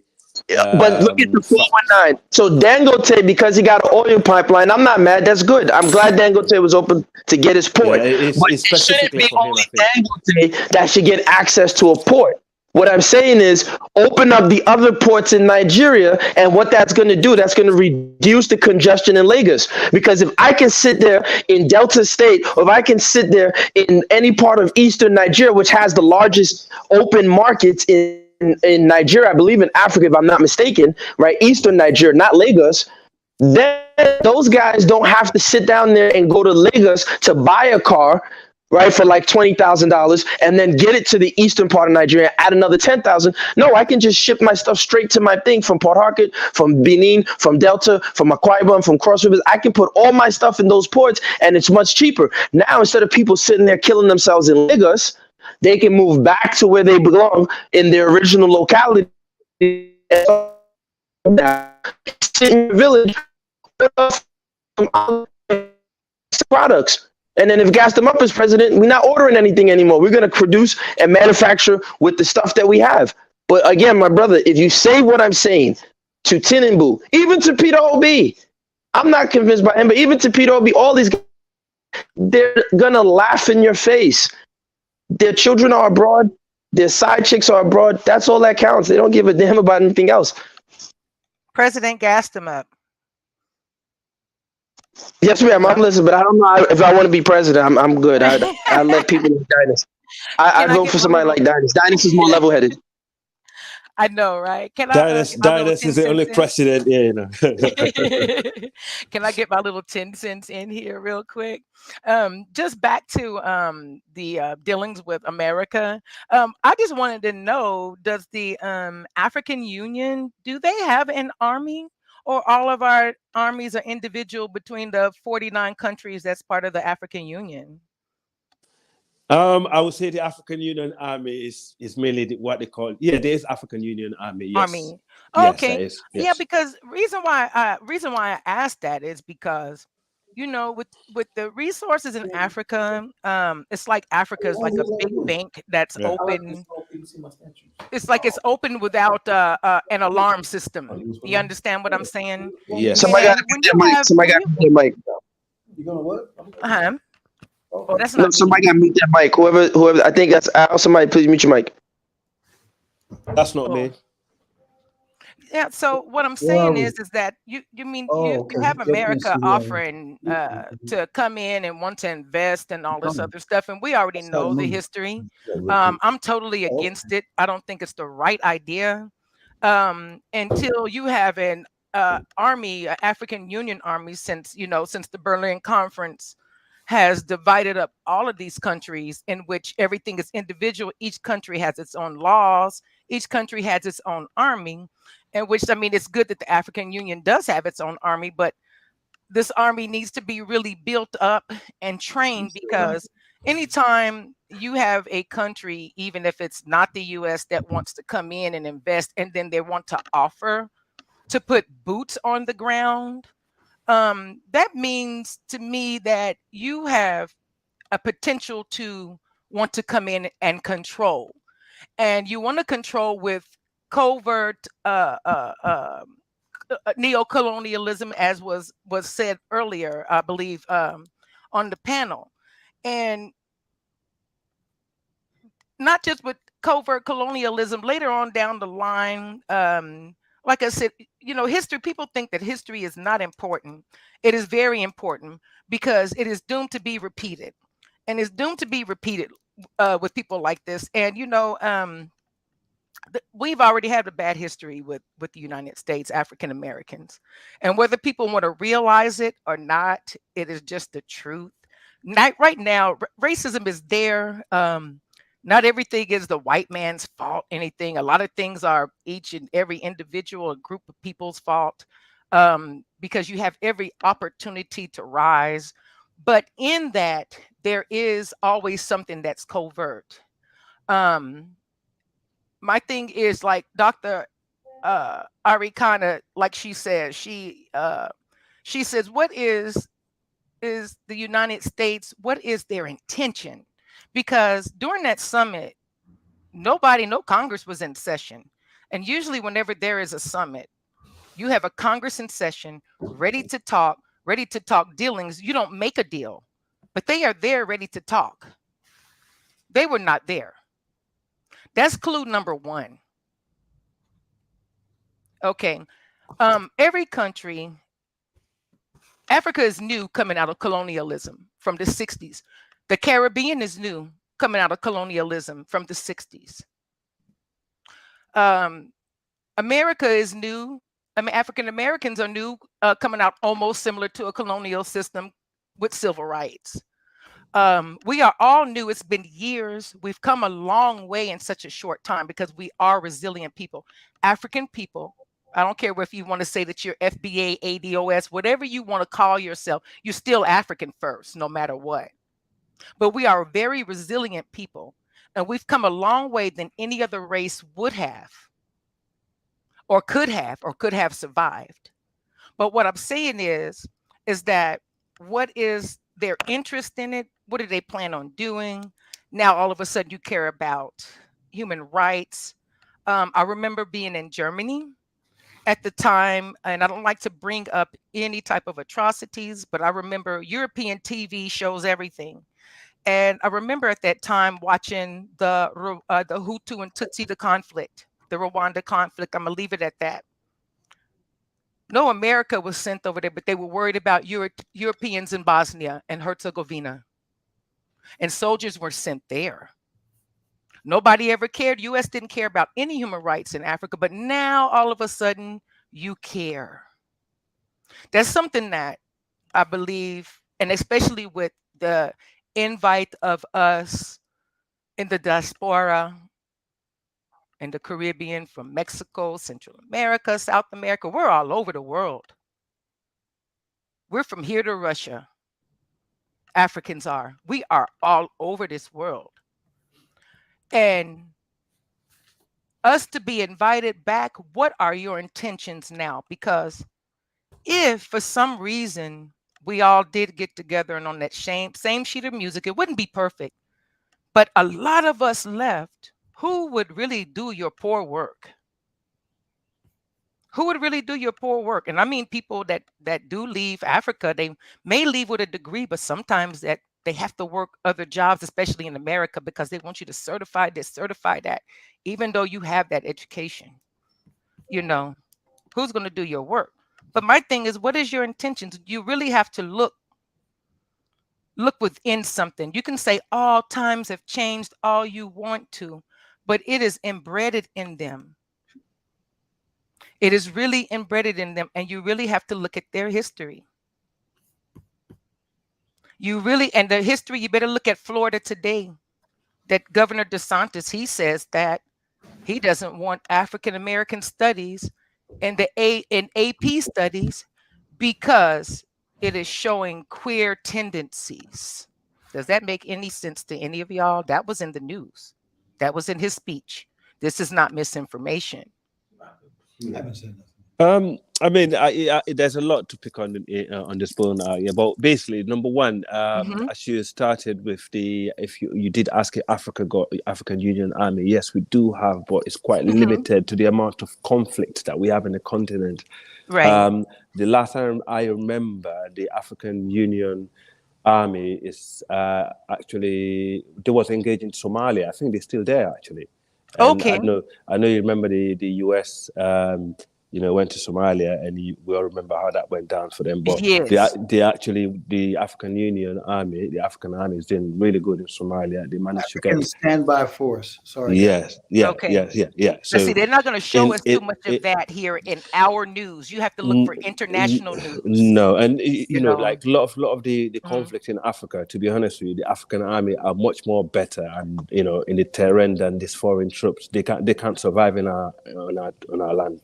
If they come there to fight us, for example, I can't see them surviving it because I saw that in Sierra Leone. We had different, and Liberian, we had a lot of foreign troops that come to help, but they didn't last long. It's only the African, the ECOMOG, and later on the British Army came. Obviously with the Air Force help and stuff like that, managed to to gain some grounds. But having to think that some foreign nation can come to Africa and just take the land off us like that, it's going to be a really bloody war. Trust me, that would never happen. I can't see that happening. They tried it before, it didn't work, and I don't think they will even try that. Yeah, but they just have covert moves and policies. Yes, that's what I mean. That's the only thing, because the problem is that comes down to the local issues, like the injustices, the tribal, like what we're talking about earlier in Nigeria, where for example in Guinea or in Sierra Leone or in Zimbabwe, where tribes want to cling on, there's injustices, or other tribes feel like they've been left out, and stuff like that. So what they would do, they would seek outside help.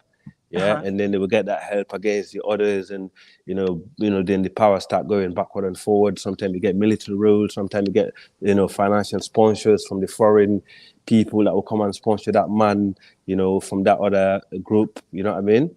And then they get them in there. So this is how they deal with things for years, because that's the only way they can actually defeat us. But to say they can come there with army like that, I can't say, unless they use their nuke, but it's not possible.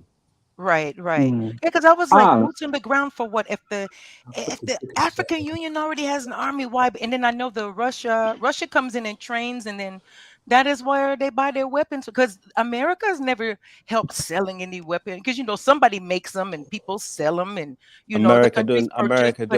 America don't even want to sell Africans certain type of weapons. They will not sell them.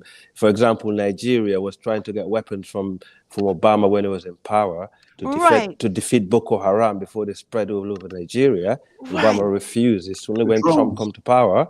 Yeah, and but they did get some. They did get some things from Trump, though. Yeah, that's what I'm trying to say. They did get some from Trump. That's exactly what I'm just trying to say. When Trump came to power, he obviously gave Nigeria these things, to defeat them. And helicopter exactly and training. That's what I'm saying. And training, because somebody has to train. If it needs to be updated, because like I say, Africa is reborn. To me, I call it reborn again. Getting on your feet after colonialism, because they had everything. Now you need more extensive training to catch up now to protect I always say ourselves. I'm African. I don't care what anybody says. To protect ourselves, because that's what I'll be at in the next 3 or 4 years. Okay. Yes. But we got to build it up.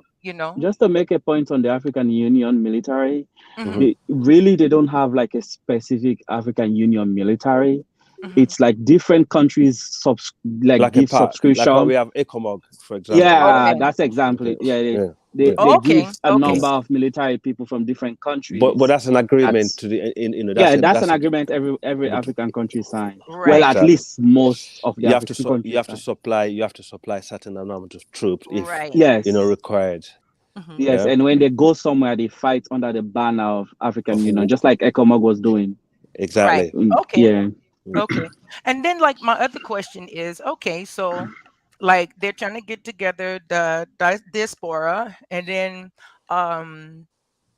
then of course you already have people there that are skilled and well educated to try to build up like I guess you could say they're like you need scientists, you need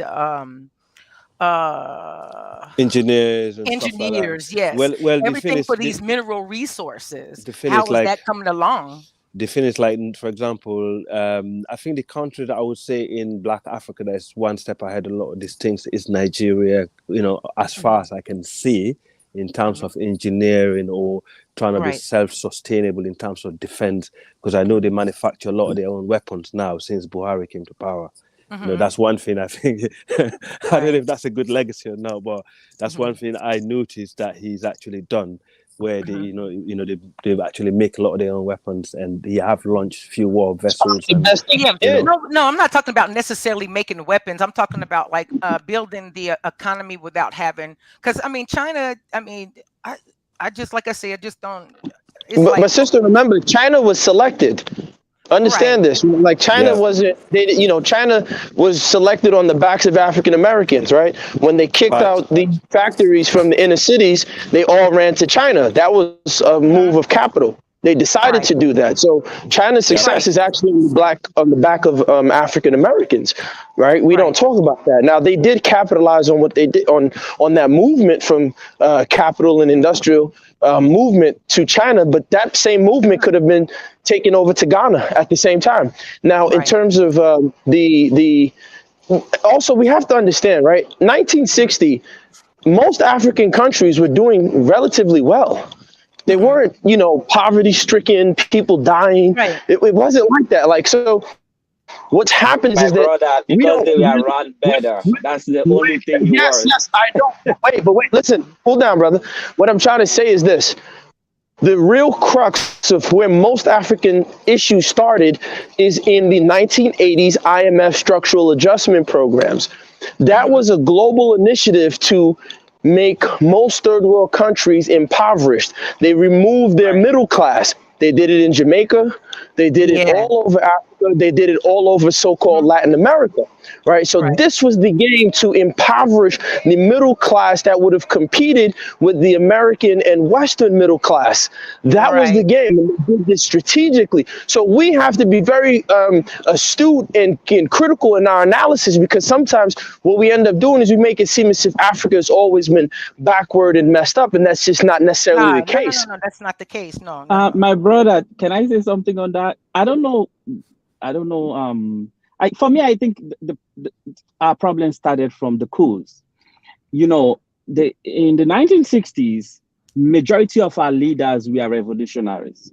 And these leaders had an insight, and they have a mindset, and they have a vision. They were inspired. So these people were above most of the leaders we have today in their thinking. They were thinking about building an independent Africa. Using economic analysis, or are we just using like an anecdotal example? So I'm looking at the numbers. That's not anecdotal though. If you really check the history of Africa. No, what I'm saying, I'm not debating on how coups created issues. Coups made a lot of issues, and they did retard development to a large degree. But I'm saying the real point where we can start pinpointing. That's the beginning of it, though. No, yes, I agree. I'm saying the tipping point, right? To quote Malcolm Gladwell, what was the tipping point? That was those IMF structural adjustment programs, because even with the coups, remember, Nigeria was under military leadership, but they still had Festac 77. Nigeria at that time, Shagari, I believe, was quoted as saying, Nigeria has a money problem. They don't know what to spend the money on.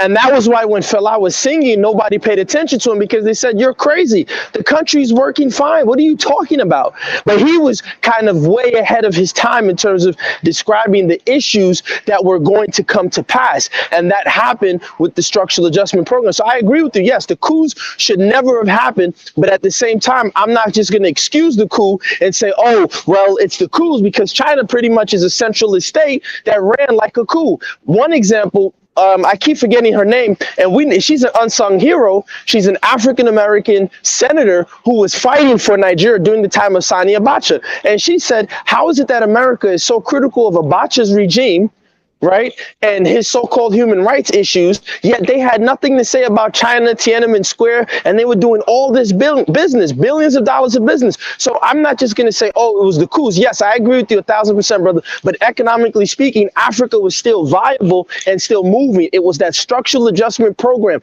which was a global conspiracy, in my opinion, to impoverish the middle class of non-Western states. And once that was put in place, that's when all the dominoes started falling. That's when you start seeing these mass migrations of people, aka Milton Friedman, saying people vote with their feet. Well, of course they will when you put in policies in place to make them move with their feet. Of course they're going to move with their feet. This is the game. Yeah, so it's the I hate to sound like a conspiracy theorist. Well, no, it's Sometimes not. if it looks like a rat, it is a rat. So can I add? Can I? Oh, go ahead. I'm sorry. Yeah. No. You can say something.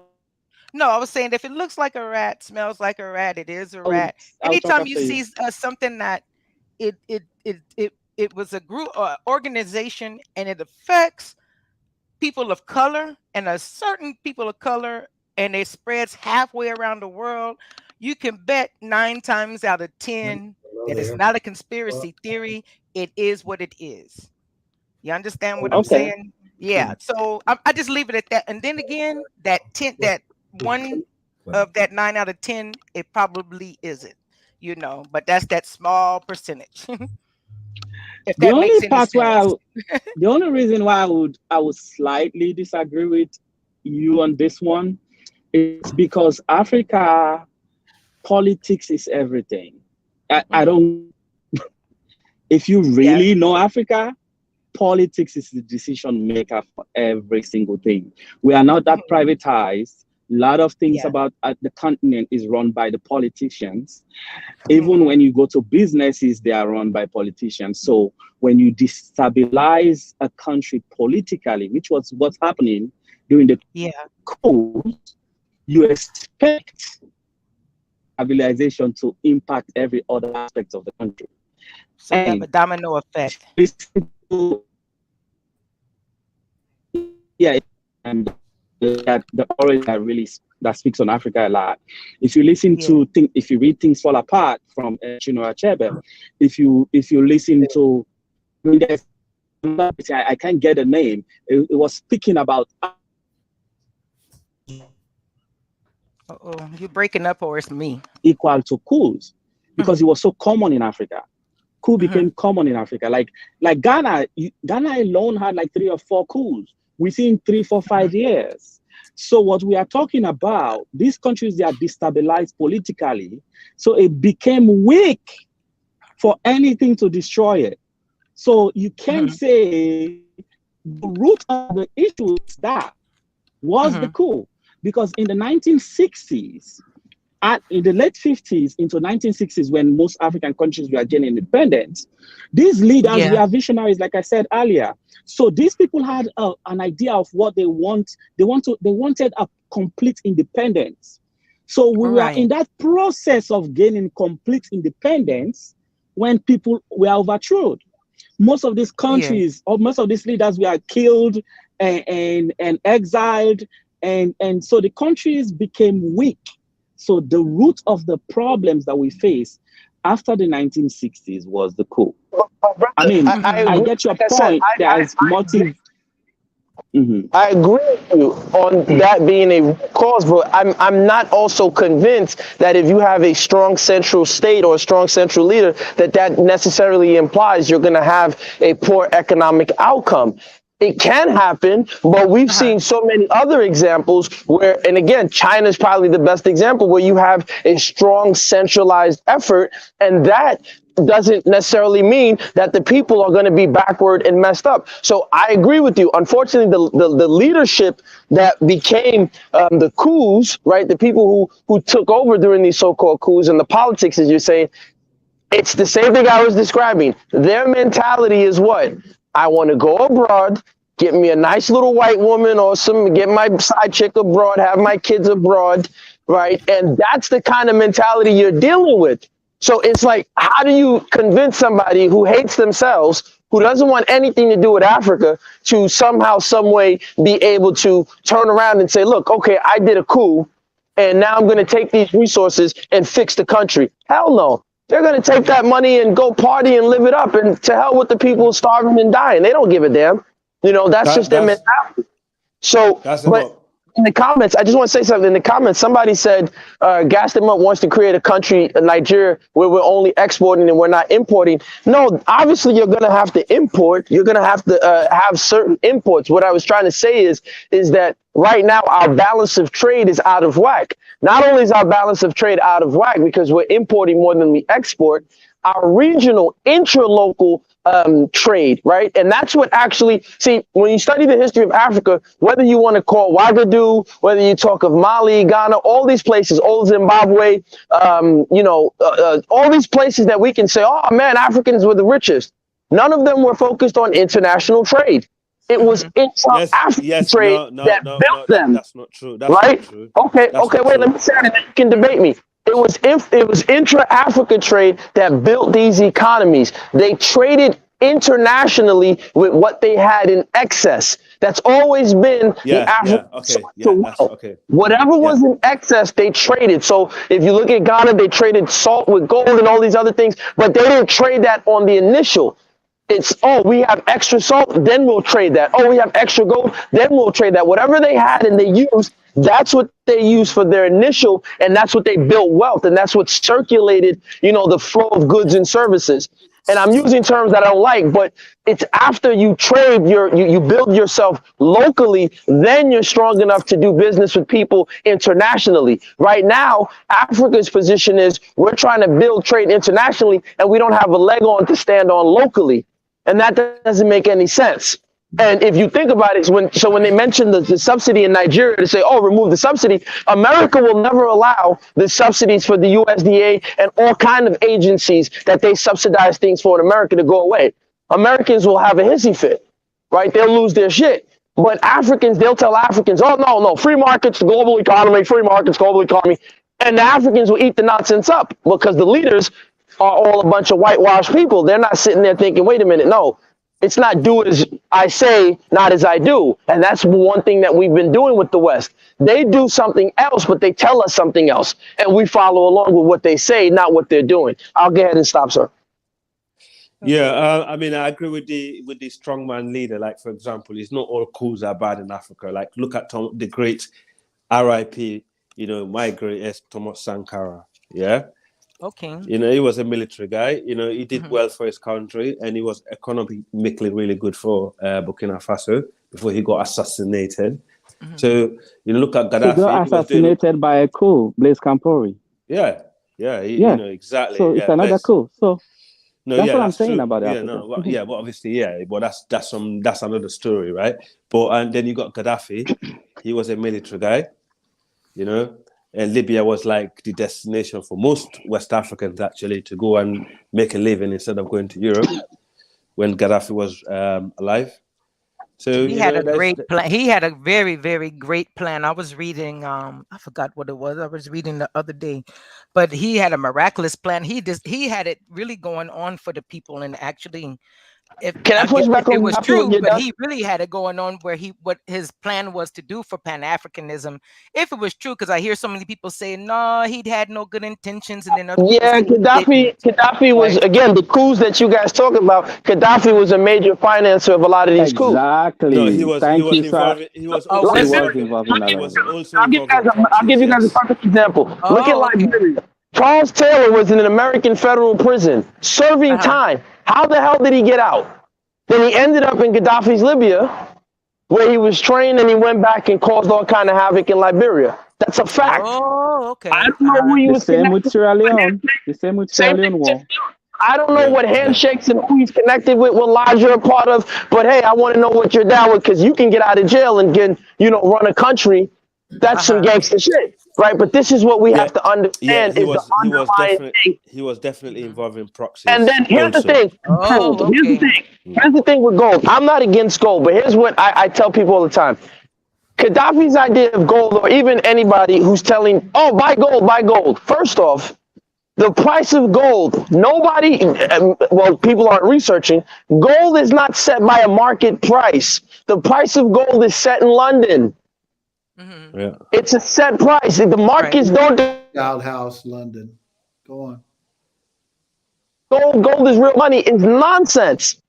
As a matter of fact, Africa built its wealth using things such as cowrie shells and manillas. They weren't fixated with gold. It's the Europeans that have a fixation with gold. Right. And even copper was more valuable than gold. Yes, and even if you get all the gold in the world in Africa as a currency, right? No problem.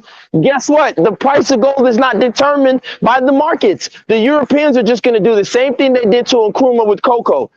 We got to go. And Kwame Nkrumah with cocoa and how they flooded the market and they destabilized the price, and they have the long game. They waited him out. He couldn't sustain it. You get what I'm trying to say? So Gaddafi's, I'm going to get the gold to back to this and to this. Some of it is cool, but let's not fall for the okie doke. Yeah, I mean, in London here, that's where they speculate on all these things, So they kind of set prices. Okay, now, I see what they say now. They say that he wasn't such a very great person, but he had a great ideal for Africa. Okay, now I see what they mean by the I guess the dark side of Gaddafi. Okay. Yes. But however, he was very welcoming to the Africans that was living in his country, and he was very hospitable, and he did help, some other state, and he did disrupt some other state. Yeah. No, he was very well, but the people on the ground, the Libyans, weren't welcoming of those people. You get what I know how Libya. The northern Africans are too. Not during his reign. Of course, I mean, obviously, if you go against Gaddafi, you get, you disappear at night. But the point is that, again, I just think. No, listen. It is what it is. It's how this stuff gets. It's gangster, So we gotta know what we're dealing with. If you're not ready to fight, you got to be ready to fight these type of things. But what I'm saying is that I feel, again, Africa, or quote unquote Black Africa, we just got to look at regional trade amongst ourselves. We got to build our local economies. We got to get high speed rail freight and these bond markets transparent. So that way, that's what I wanted to get to. Yeah, you can sit down there as an African American, and if you look at a project, they say, hey, we're going to build a train that's connecting East Africa and West Africa, or East Africa and Central Africa, where, I can put my goods, and we're going to float this bond, and it's transparent. Man, take some of that alleged $1.6 trillion and start investing it back there in Africa. So now Africa can start getting what? We can start taking these African foodstuffs and crops and putting them in African American grocery stores. Because every other community has a Chinese community where they buy their own food from the Chinese. We don't have that in America. I don't know if it's like that in the UK, right? But I know in America, black people don't control their food supply chains. All they got to do to kill black people is just tell the trucks not to deliver at Walmart, and black people are done. No, I have to go to it's a place called the Omart, and it's an Asian grocery store, but we get a lot of different things that we eat that's from the Caribbean, like bitter melon. I guess they import it from Asia, I guess. But that's where we go to go get it, because we have a small African store, and then we got a West Indian store. And the West Indian store is owned by a Puerto Rican guy and a Cuban guy. So they get a lot of stuff imported from the Caribbean. So we go there to get certain stuff, and then we got a small Ghanaian grocery store, and then we got the Omar big giant Asian grocery store, and they do employ black people there. I'm in the community where it's mixed because it's military, so it's everybody. It's a little bit different than going to Los Angeles or probably New York, where a lot of people are. It's interracially, but it's a little bit different. Everybody gets along pretty good, but that's where we have to go. You know what I'm saying? And then I think the Ghanaian store is probably closing down because it looks like they're selling out everything on the shelf. So, well, the problem is because, again, it goes back to dietary habits, right? I think soul food needs to be revamped. Soul food needs to include fufu. Soul food needs to include yams. Soul food needs to include African ingredients. No, but that's what I'm saying. That's why there's enough chefs and smart black people that know how to cook that can find culinary fusion between soul food and African food on the continent. There's enough where people can say, hey, we can mix this together. This is similar. Because when you do that now, the black people in America can say, oh, I'm going to buy my food and my groceries from those Africans and the African market. And now that does what? You are independent of Walmart and that, genetically engineered chicken that they're selling you at Walmart. Right, you can get the chicken directly from the African that they kill it in front of you. You see your chicken, if it had two eyes, you see if your chicken was a chicken. It wasn't like, 4 beaks and half an ass. You get what I'm saying? Like the stuff that they tell you in Walmart. So that has to be done. So that way black people in America can start consuming and your African health will be a lot food. Better. They don't understand. Way better. Or what we could do also, like, government sponsor business people to export food from Africa, our own food to the Western world. Because I'm telling you now, even the people in this country, in the UK, they're actually craving for this kind of food than their own food. So it's like a huge market there. I'm actually surprised we don't have black supermarket all over the Western world. The problem is, brother, they don't allow. I've tried, man, to import. We have something called, and I know it's in most of West Africa. We have what they call suya and kilichi, right? It's basically jerky, West African style. I'm sure it's all over West Africa and parts of Africa. Kilichi's off the chain. Yeah, exactly, right? You can't import that stuff. The USDA got so many rules and this, and the cow has to be this grade. But it's funny, I go to Costco and I buy shiitake mushrooms. They're made in China, but they're packaged in another country. So I'm sitting there like, wait a minute. So they're getting around it by drying the mushrooms in China, but it could be dry. Yeah. It could be dry in another place, and then they bring it in. But it's so freaking difficult to get these food products from Africa into the USA. Right, there's so many issues, and that's where Carol Mosley Braun, thank you, brother Philip, for putting in the chat. She's an unsung hero. She was fighting for Abacha, saying, "Hey, you can't be mad at Abacha when you're doing billions of dollars in business with the Chinese who are running their people over in tanks." You get what I'm saying? At least Abacha is kidnapping you at night. The Chinese were doing it in broad day. No disrespect to the Chinese, but my point is that if we're looking at how do we get African Americans to start consuming African food? Then our leaders, the Black Congressional Caucus, has to say, hey, we want, from now on, if you want our vote, you guys got to ease the restrictions on African importation of food. And then the African leaders have to say, hey, we got to make sure the standard is good. You can't be importing, bullshit that Brother Chidi and Brother, Tosin he put some nonsense together and just packaged it and sent it to them because he just wants to get access to the money. So we got to cut this scamming in Africa, and we got to start fighting harder as African Americans to eat more African-centered food. Yes. So now we create grocery chains like what Garvey was trying to do.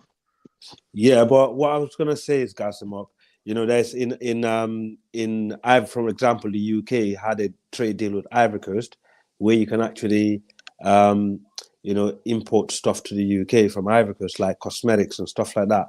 And also they helped set up, that sort of business over there. So you can actually, you can go to Ivory Coast, you can buy the product over there that's made there, and you can bring it over here and you can sell it. So, and also this is how dumb our African leaders are. These are the sort of things, when they had the US African summit, these are the sort of things they should have put on the table. They should be looking at them thinking, yes, you want to help us? There you go. Let's sign this trade deal, saying, yeah, we can actually export food to you. Because, we've got the world's biggest arable land. 60% of the world arable land is in Africa. So basically, agriculture alone, because agriculture is the biggest employment in Africa anyway, is the biggest employer. So the reality is that's what they should have done when they came to the US, like trade deals like this. This is what countries do. This is what India is doing at the moment with the UK, and trade deal is where the money is. If you don't have trade deal with the country, then you ain't got nothing. Because anywhere you want to go, you're blocked. Like in the UK at the moment, we're actually struggling to a lot of businesses went down, during the Brexit because they're not able to export stuff to Europe easily without paperwork, or people from Europe buying stuff from the UK, without the paperwork. So everything just went up. Things become expensive, and this is a developed world. You can imagine what Africa have to put up with. So this is what they need to do. They need to get a trade deal and say, if you don't give me a trade deal, I'm not exporting my raw material anymore. Simple as that. Now, I think they want us to keep spending money at the doctor. That's what they want. Because I tell you, like yam, I get inflamed because I have back issues and stuff. But when I get and eat my yam on a regular basis, I don't feel that pain as much as I normally do. But we need our diet. Yes. We're not born to eat this sort of food that we're eating over here. High blood pressure and diabetes and all this other stuff that affect African Americans. They don't understand too. Yeah, they don't understand. This is the reason why it's helpful to join Brother Dynast to Africa now and again. You take a trip. I mean, no, it's true. Not only the food, not only the experience. It's everything else, isn't it? It kind of revitalizes you back. Bring you back to reality than living in this world. Because the reality is, when you go to Africa, you don't feel black. You feel yourself, right? It's nice to be in that sort of environment for a change. Because you did mention that you probably facing racism and stuff like that. We know that that's a global thing. Even in the UK, there's racism, but the reality is we're living in their land, so we just got to find a way around it. Yeah. Just like our ancestors did. And to be honest with you, it's better than what our ancestors had to put up with, right? So if you look at it like that, let's pass it to Brandon. Then we're going to close out. Go ahead, Brandon. Yeah, go ahead, Brandon. Hey, what up, Al? Yes. Yeah, I just want to push back a little bit. I feel like the assertions are good. I just think logistically speaking, they're just a little bit void of real cohesive grasp of how these trade deals work. More so than transport food from Africa, because we know that America, specifically California, where I live, is one of the biggest food exporters in the world. Why not work to, create farms and stuff where Black people can grow this stuff themselves where they're at locally? Because the reality of all situations is people are always going to opt for whatever's the cheapest or most affordable and most cost effective, right? When I was little, I remember seeing Aunt Jemima on the pancake box. We would see Uncle Ben's rice with the black guy on the front, but we wasn't buying no Aunt Jemima or Uncle Ben's. We was buying that cheap little stuff that said Kroger on the label because it was $1 cheaper than Uncle Ben's rice and $2 cheaper than Aunt Jemima. So the reality is you got people in America like Master P, who is currently got the Uncle P's brand.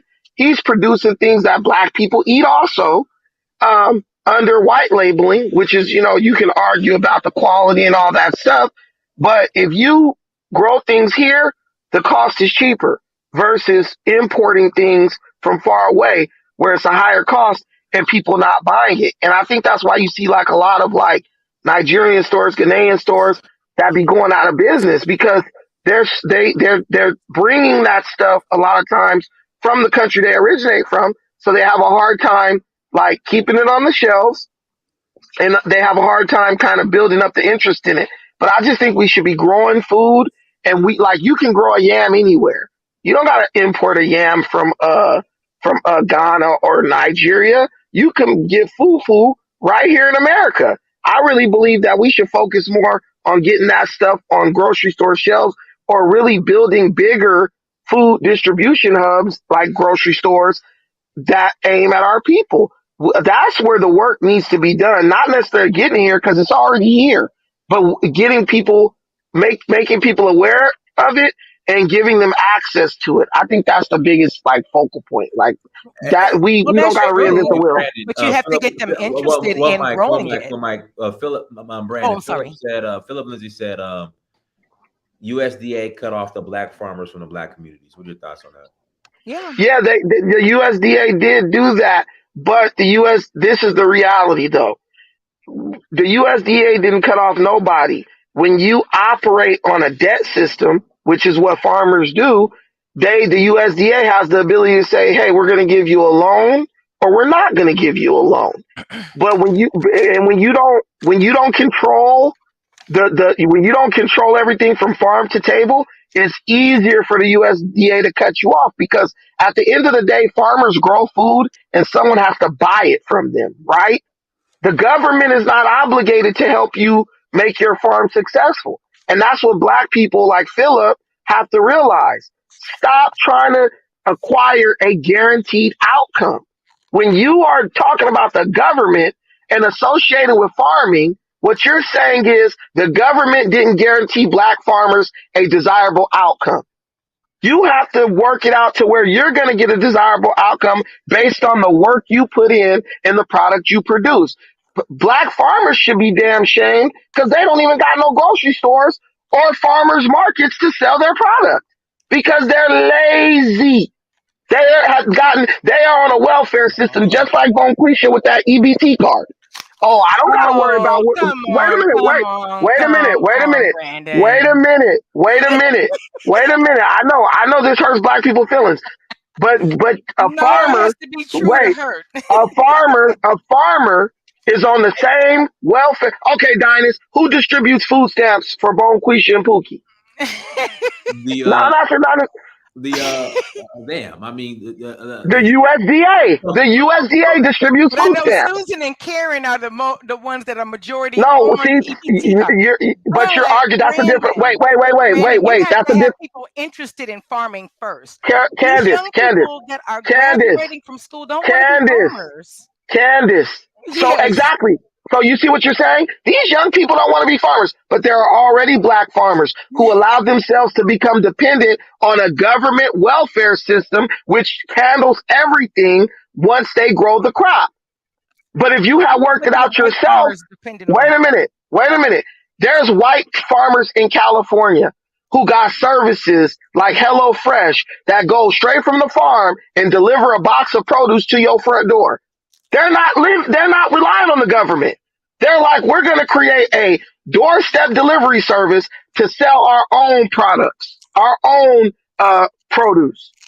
Black farmers just got lazy and comfortable on government programs which guaranteed an outcome. And then when the government pulls back or denies them something, people like Philip say the government cut black farmers. No, they didn't. They just pulled back what they were doing, which was helping these guys be successful. We need our own supply chains that are independent of the government. It's time for black people to stand on their own farming and stuff. But I do. What was it that had went on? Because I don't, like I said, I don't know about it. But it seems like you know more about it than I do. But what was it that with what was going on when it was just like I think like 2 years ago. I believe it was they were giving out something to, I think, both the white farmers and the black farmers, but the white farmers were upset about it, and then they blocked the black Yeah, farmers from it was. getting it. What was Yeah, that? yeah, it was a loan that the government was giving. It was like a relief loans that the government was giving. Well, not even loans; they were giving black farmers money for relief because of the way the pandemic impacted farms and all that stuff. And I'm not gonna lie, I Was am that the with the same white farm. thing? Yeah, it's the same thing. I'm with the white farmers on that because you shouldn't distribute anything based on race. Black people always sit up talking about race. Martin Luther King was like, my kids should be judged by the content of their character, not the color of their skin. But it's funny how when something benefits black people, we want everything to be based on color of skin. See, you can't have it both ways. Either you're going to do it across the board, or Sorry, I can I think just they jump probably in? Can based I it jump in? on of maybe balancing out it was based balancing on out just the being black. no, It was well, based no, on being balancing black. out the Pulo, economic I normally agree with you, but you know what? In the UK, yeah, the farmers over here, they got what they call subsidy, yeah? yeah. And like, basically they don't farm. A lot of people actually got problem with them because they get government money and they just sit on the money and they farm. They don't farm. And in fact, now to the point where the UK government is actually paying farmers, to keep the land environmentally kind of friendly, where they can, look after the trees and make sure they don't. I But when don't know. you're in It's a just white, but when you're in a white society, they're going to receive those benefits more than you. That's just what it is. Dinus, let me ask you a question. I mean, yeah, nobody Dinus, should what right? receive anything because they're Let me ask you a black. That's question. crazy. Well, that's why they were going to get it. But Dinus, what is stopping? We know there's a big organic wave. There's a big thing where everybody's trying to be healthy, organic, and all this stuff. What prevents black farmers from doing a farm to table service called Black Root or something and just saying, look, you're black, we're black, We didn't we support it. We didn't support it because they had we something. They had something similar to that here in Atlanta, and they didn't. They lasted a couple of years. right. And so guess what? We are complaining about what the government's not doing. But the reality is you want less government intrusion to what you're doing because they have less control over your outcome. We yeah. love In to a live way, off of the I government. agree with that. In a way, that's We love to live yeah. We love to live off the government's titty, and then when the government pull a titty out your mouth, you complaining. It's like a little kid getting broken from nursing. At some point, the nipple is going to leave.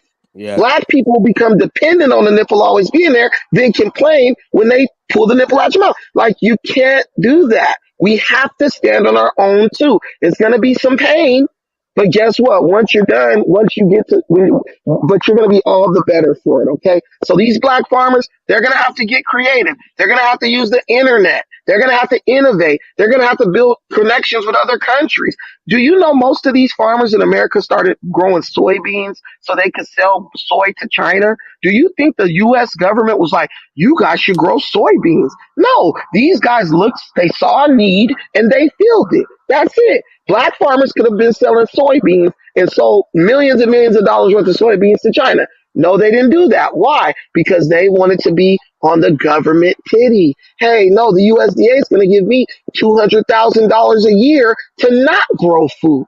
And that's what happened with black farmers. They were paid to not grow food. So now when the money dried up, they don't have they don't have the means of production to go back to growing food. So now they're complaining. They got Hold on, complacent. Brandon, I don't mean to interrupt you, but here I just pulled it up in Fortune. It says discrimination has become a fact of life for black farmers that must end. October 9th, 2020. This is in Fortune, I think it's Fortune magazine. What it was, they were suing for past discrimination. And what it was is that they were getting ready to be paid out. It wasn't for stimulus relief or anything like that. Let me see. Even today, plainly racist policies at the U.S. Department of Agriculture, USDA, frequently deny black farmers the resources they need to keep their business afloat. Creating more equitable agricultural system will be impossible unless black farmers have control over their own financial destinies. That goal will require new credit and financing institution. owned and controlled by Black farmers and aimed Let me squarely at ask you a supporting question. Black farmers. Hold on just a minute, dear. Wait, let Landowners me and ask their you. cooperatively owned businesses. For more than a century, the USDA's discriminatory policies have been a fact of life for Black farmers, but they first came to national attention in 1997 after Timothy Pickford and 400 Black farmers filed a class action lawsuit against the agency. So this has nothing to do with them begging or thinking that the white man owes them. Yes, it They does. sued Yes, them for it does. discrimination. That's No, what how it is was. the It was listen? a How is the contested suit. listen? Let me ask you a question. Let me ask you a question, Candace, because you are one of these civil rights people. If you No, I'm not open a up, civil rights wait, person hold at on, all. hold on. I'm about to have some sushi right now, right? I'm in front of this Korean-owned sushi place. If you know the facts about sushi, those sushi is a Japanese dish. More Koreans own sushi spots in America than Japanese people. Now, if there's a sushi Annyeonghaseyo place, and Ohio wait a arigato. wait a Yes, I wait speak a minute, wait a Japanese and minute. Korean. Right. So here you go. Look. So if there's a sushi place across the street and they offer the same quality, but it's $5 cheaper per roll, and I go over there, can the sushi place then go to the government and say, you discriminated against me because somebody else offered something across the street and did better business than me, and that hurt my business?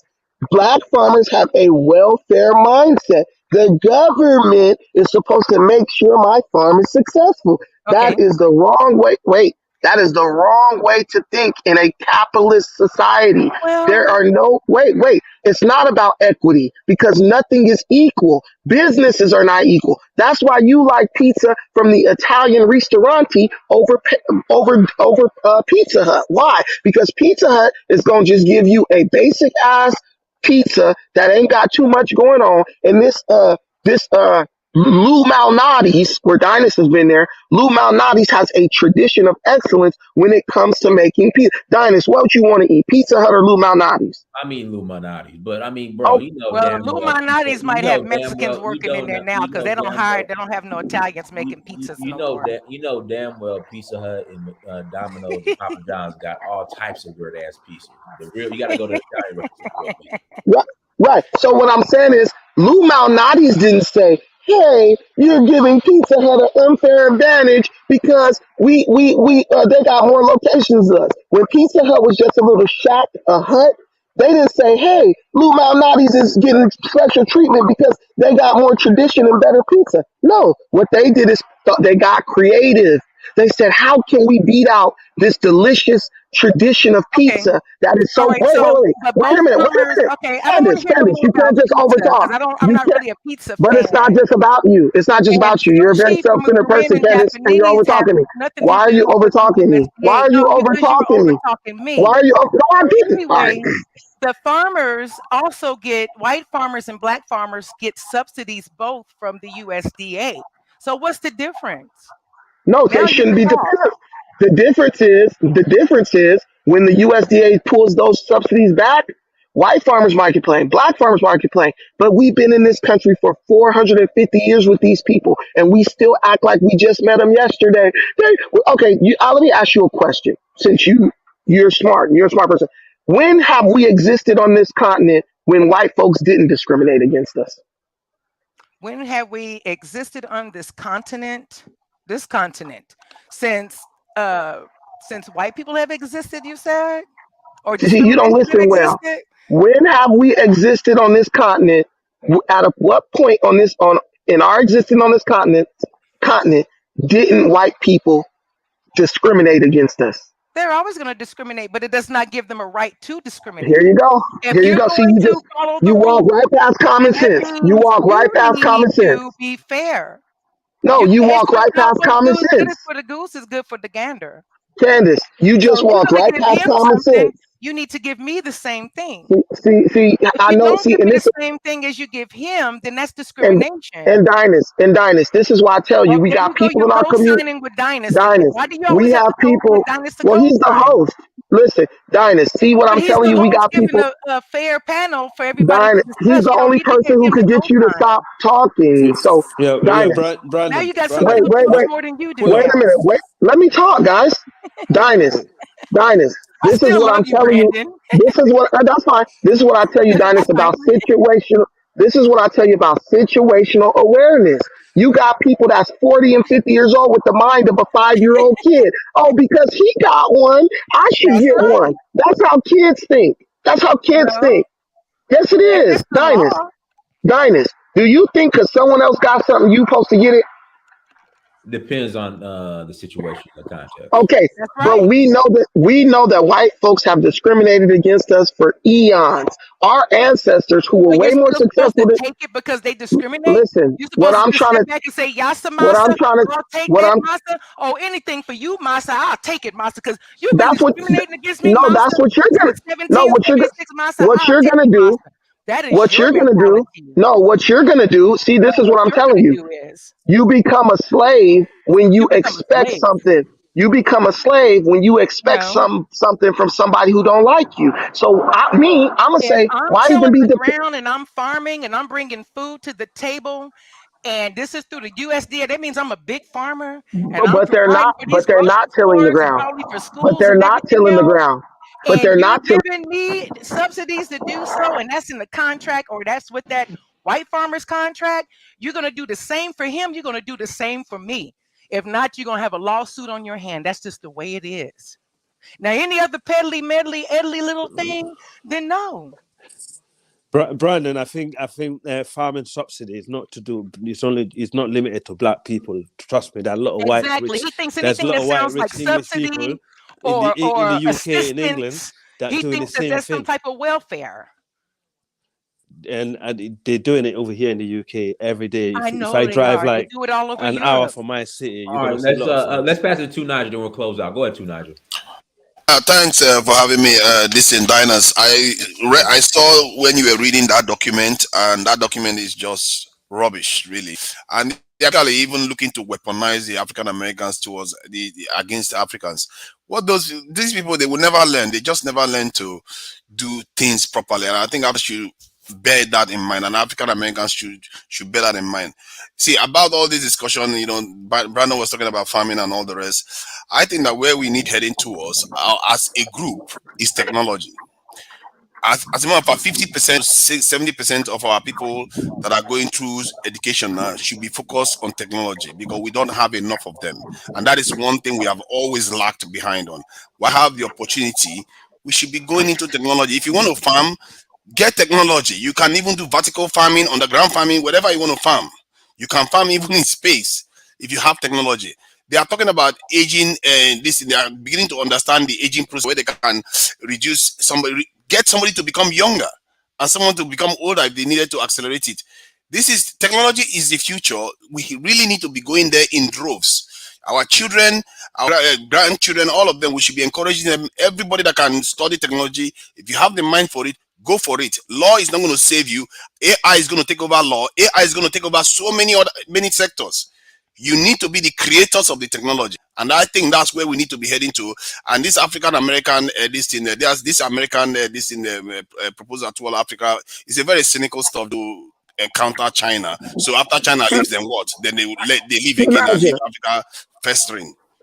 Go ahead. Tunisia, black Americans do not want to get the white man's titty out their mouth. Anything that involves not relying on the white man is looked at as bad. It's evil. You get shouted down. He owes it to us. It's just like black people reparations. Cut the check. Look, man, if it come, it come. If it don't, you got to have your own. Like I said before, black farmers they sold out. They allowed this government to convince them not to grow food. They allowed the government to tell them, don't grow nothing, we gonna take care of you. And when the government did what they always do, they pulled the rug out from under them. The government don't just do that to black people, they do that to all people. That's why you see white folks who would rather die than to shut down their business. They fight against corporations because they say, look, when I don't got my business, no one's gonna come help me. When you control my money, you controlling me. Black people want to be controlled. They want the government to have them hamstrung, begging for these little crumbs and stuff like that. Any farmer who took money from the USDA could have sold their crops overseas and made 10 times the amount they was getting from the USDA. But it's just like it's just like my family members. They own Section 8 housing. right? So they get cheap rent. They pay about $13, $14 a month for rent on Section 8. But if you tell them, hey, go get a job. Hey, you got an opportunity. Go to Indeed.com. They hiring at, like my one cousin, they was hiring at SpaceX. My cousin wouldn't even she got the job at SpaceX. She quit because they was going to raise her rent because she was on Section 8 housing. This is what black people have been trained to do in America. We literally, we are afraid of success because if we have success, we are afraid that the white man is going to snatch the benefits and the entitlements that he been sabotaging us with over the years. We don't want to be successful. We fear it. Those farmers were doing the same thing. There's no way you could have convinced a black sharecropper or farmer in the 1920s to give up growing food for a government check. He would have told you to go straight to hell. He does what he does. He don't want none of this government money. He want to depend on himself. Now, black people are the total opposite of that. We start a business.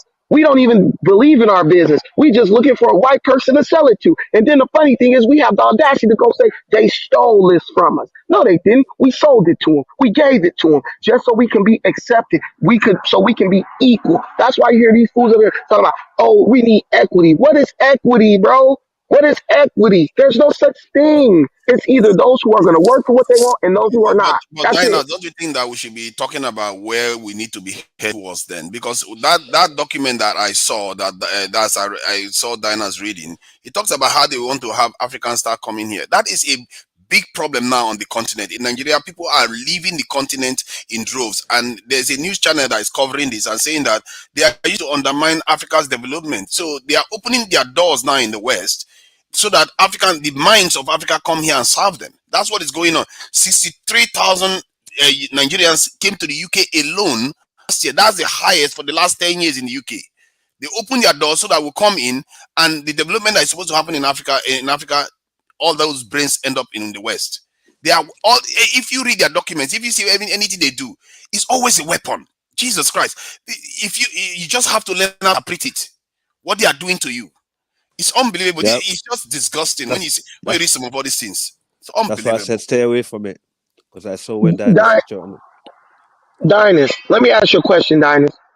The black farmers agreed to take government money in exchange to not grow crops. If you look into it, that's what this was about.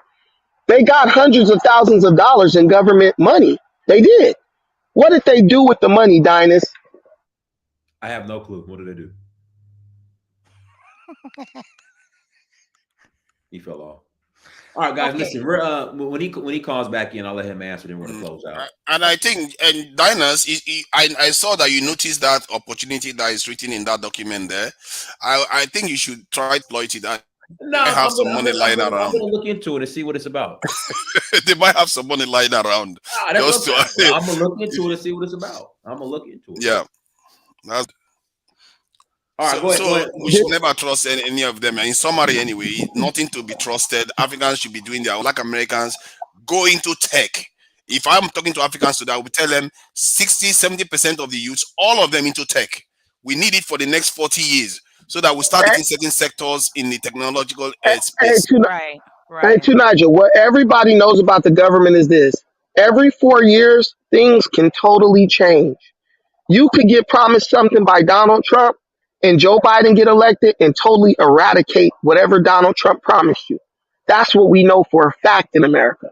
So you have to be a damn fool to sit up and bank on anything the government has given you for anything longer than 4 years or for the term of that president. Really, for any amount of time, because all you need to do is for something to flip during midterms and they come in and vote all that shit you got out, right? Dinah, did these farmers integrate themselves and diversify into different fields so if the government ever pulled the rug from under them the way we know the government does, they would be okay? Did they do that, Dinah? I don't know, Brandon. I don't know. If they had did it, I guarantee you they wouldn't be complaining, oh, they're no longer giving me subsidies. You could start a logistics company. It's like a guy who drives trucks. If he give $50,000, he better be the owner of a truck by the time he's done spending that money. Or is he gonna say, nah, I'm just happy here driving for Old Dominion or whatever, and whenever they decide to fire my ass, I'm just gonna be out here in the streets with a picket sign complaining.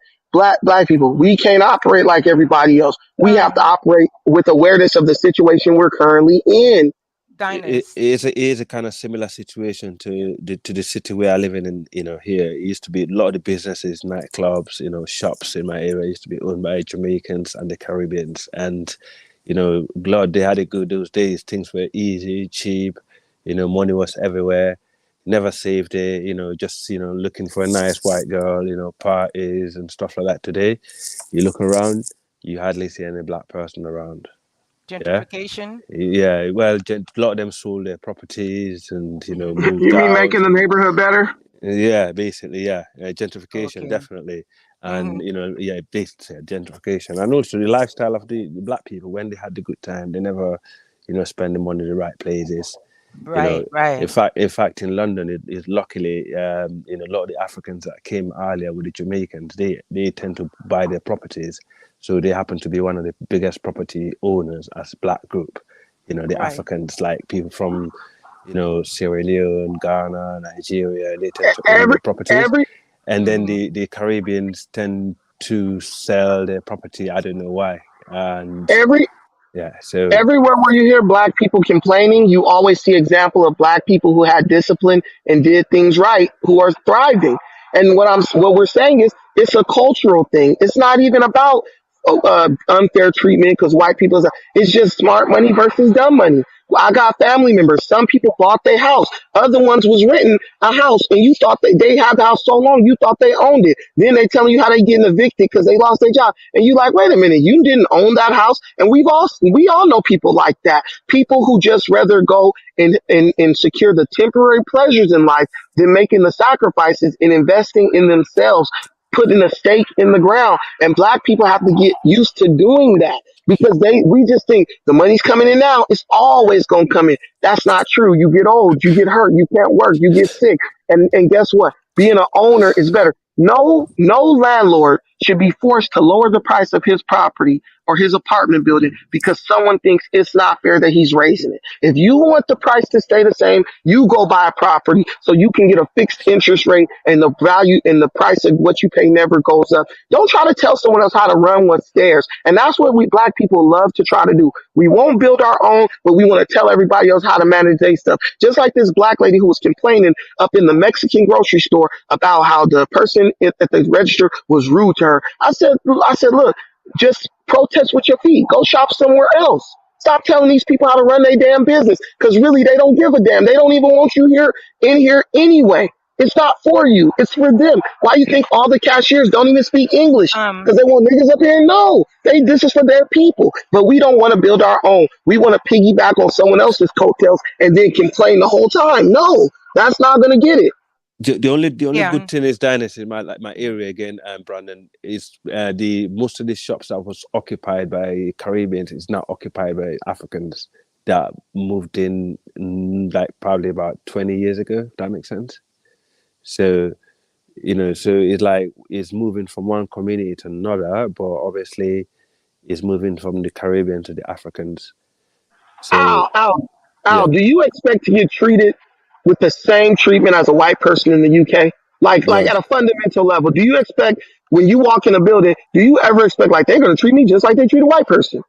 No. And to be honest with you, years ago, they used to treat black people really, really good, and where they were more acceptable towards black people before this Brexit in the UK. I think the UK was before we left the EU, because when that Brexit came, that's when a lot of the people that was racist inside managed to white nationalists, and that's what the woke movement is in America. It's white people taking back the race card. You got people in America. I'm in California. I think this BLM and all this George Floyd situation made it worse for black people as well.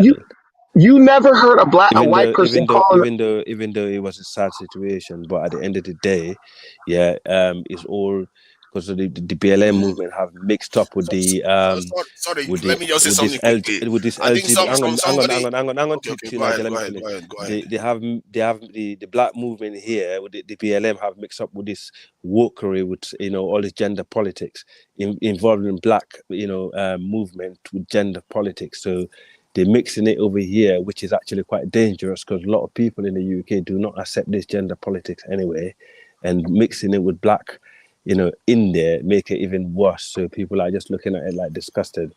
So that's the situation. But before Brexit, the UK was more acceptable towards black people, I think, than any country in the world. When did you have? Hey, you got white people calling black people Can I bigots. just say something to correct something? Regarding this technology, I think some people are assuming that I'm referring to only software. Technology involves engineering, hardware, software, building, everything. Anything involved technical stuff is technology. That's why it's technology, technical. Anything technical that involves building anything, hardware, software. As a matter of fact, the Chinese government recently went after their software technology sector, destroyed it within China, and asked them to go overseas so that the local ones focus on hardware, because they felt that they were not doing a lot of hardware and they were relying too much on American or Western products. So there are different strategies to this, but I think we are so thin around that we need to spread all over the place, hardware and software. It should be a religion right now for us, really, because it's just the future. If you want to be That's what I part was of the just future, wanted you have to to go in ask that you, direction. Niger. Yeah, that's what I just wanted to ask you. Also, to Niger, with with them wanting, with America wanting to come in and invest, what is it that for Africa to actually get on the economic rise? Besides the technology, what else is it that they're basically lacking, but to keep America really at bay? You know what I'm saying? What they are lacking, is diplomatic cover. Technically, because in America, like the way the Israelis do it is that they have influence in America to get America to be nice to Israel, and that way the Africans in America and the African Americans, they need to influence America to say, you know what, these are our brothers too. We are part of this. Treat them nice. Don't be mean to them the way you are doing before. And Africans on their own part, they need to do value-added manufacturing. We are not doing a lot of manufacturing on the continent, Yeah, and that that's needs to one of them. change. You need technology to do that, and that's what we need to start doing. And personally, I'm recommending 50-60% of young people all head towards this thing. Whether you are that brilliant or not, just go in anyway. And because we need as many as possible, because is out there that will create something that will allow us to start dominating certain sectors in the industry. We are not dominating anything. We don't control anything. And technology is the key. Right. Okay. And so with the Chinese, they're just building infrastructure, right? The building railways, trains, buildings, Railways, roads, buildings, airports, things like that. They are doing a lot of mining. They are taking a lot of our natural resources out, which is something that we are trying to stop it, so that we manufacture the stuff on the continent because that's where the money truly is. Natural resources don't make any nation rich. You have to manufacture it inside your country. That's where the most of the money is. So we are trying to change that type of narrative right now, but it's slow going and it's a slog. And everybody in hands needs to be on deck. The African Americans, the Africans that are in America, all of them, we all need to start going into technology. That's where you're going to start gaining power, control over certain sectors. Somebody on the chat said that there are a lot of African owned businesses. They are there. It's just that they've not risen up to the right numbers yet to start dominating sectors, and that's what they need. What do you think the percentage is for as far as technology right now? The percentage in the industry, I would say less than 10% dominance. And you need who's dominating it right now? The Europeans, the Asians, and the Europeans and the Asians. That basically the white Americans, the Europeans and the Asians. They are the one, not the Arabs. The Arabs are not dominating in those areas. Okay, it's just the Europeans and the Asians. Okay. And we can compete very handsomely with them. Our young people are living, are very, very high performing. They just need direction, and that is what we are trying to give them. The problem is that they are dragging them all the way from Africa to America, to the UK, to Canada, to come and start working for them. And it means that they are starving the continent now of those people. And what is going to happen now is that our leaders are not doing anything about it. Instead of them to be looking for a way, now what? Our people are highly trained in the West. Let's incentivize them to come back home To so come they can home, start yes. doing value-added manufacturing. They are See, not that's what doing I'm that trying to yet. see. Yeah, that's what I'm trying to see because African Americans have the skills. You have to not listen to the nonsense that nobody's doing anything and everybody is lazy. A lot of us have the skills. A lot of us have the IT skills. A lot of young people graduating with IT skills and stuff. See, the only thing is that it's not, I don't think it's a good thing for the U.S. to come in, but sometimes those wages and government contracts sometimes will be a good idea to get the diaspora in for to make that money to come in, unless for some reason the African government would pay, you know what I'm saying, to come in and do that training. Construction, there's a lot of people here that do that do construction. A lot of West Indian people, the Jamaicans do construction, Guyanese do construction, the men, they do construction from the diaspora that can come in and start training people to do construction and build schools and different things like that. And you know, you got the diaspora in Europe as well, in Holland from Suriname, that do construction. Now the population is not huge, but still they do construction. You know, just We different just need to be things. exchanging more. Where we are strongest, we share it, and where we are weakest, the other side supports.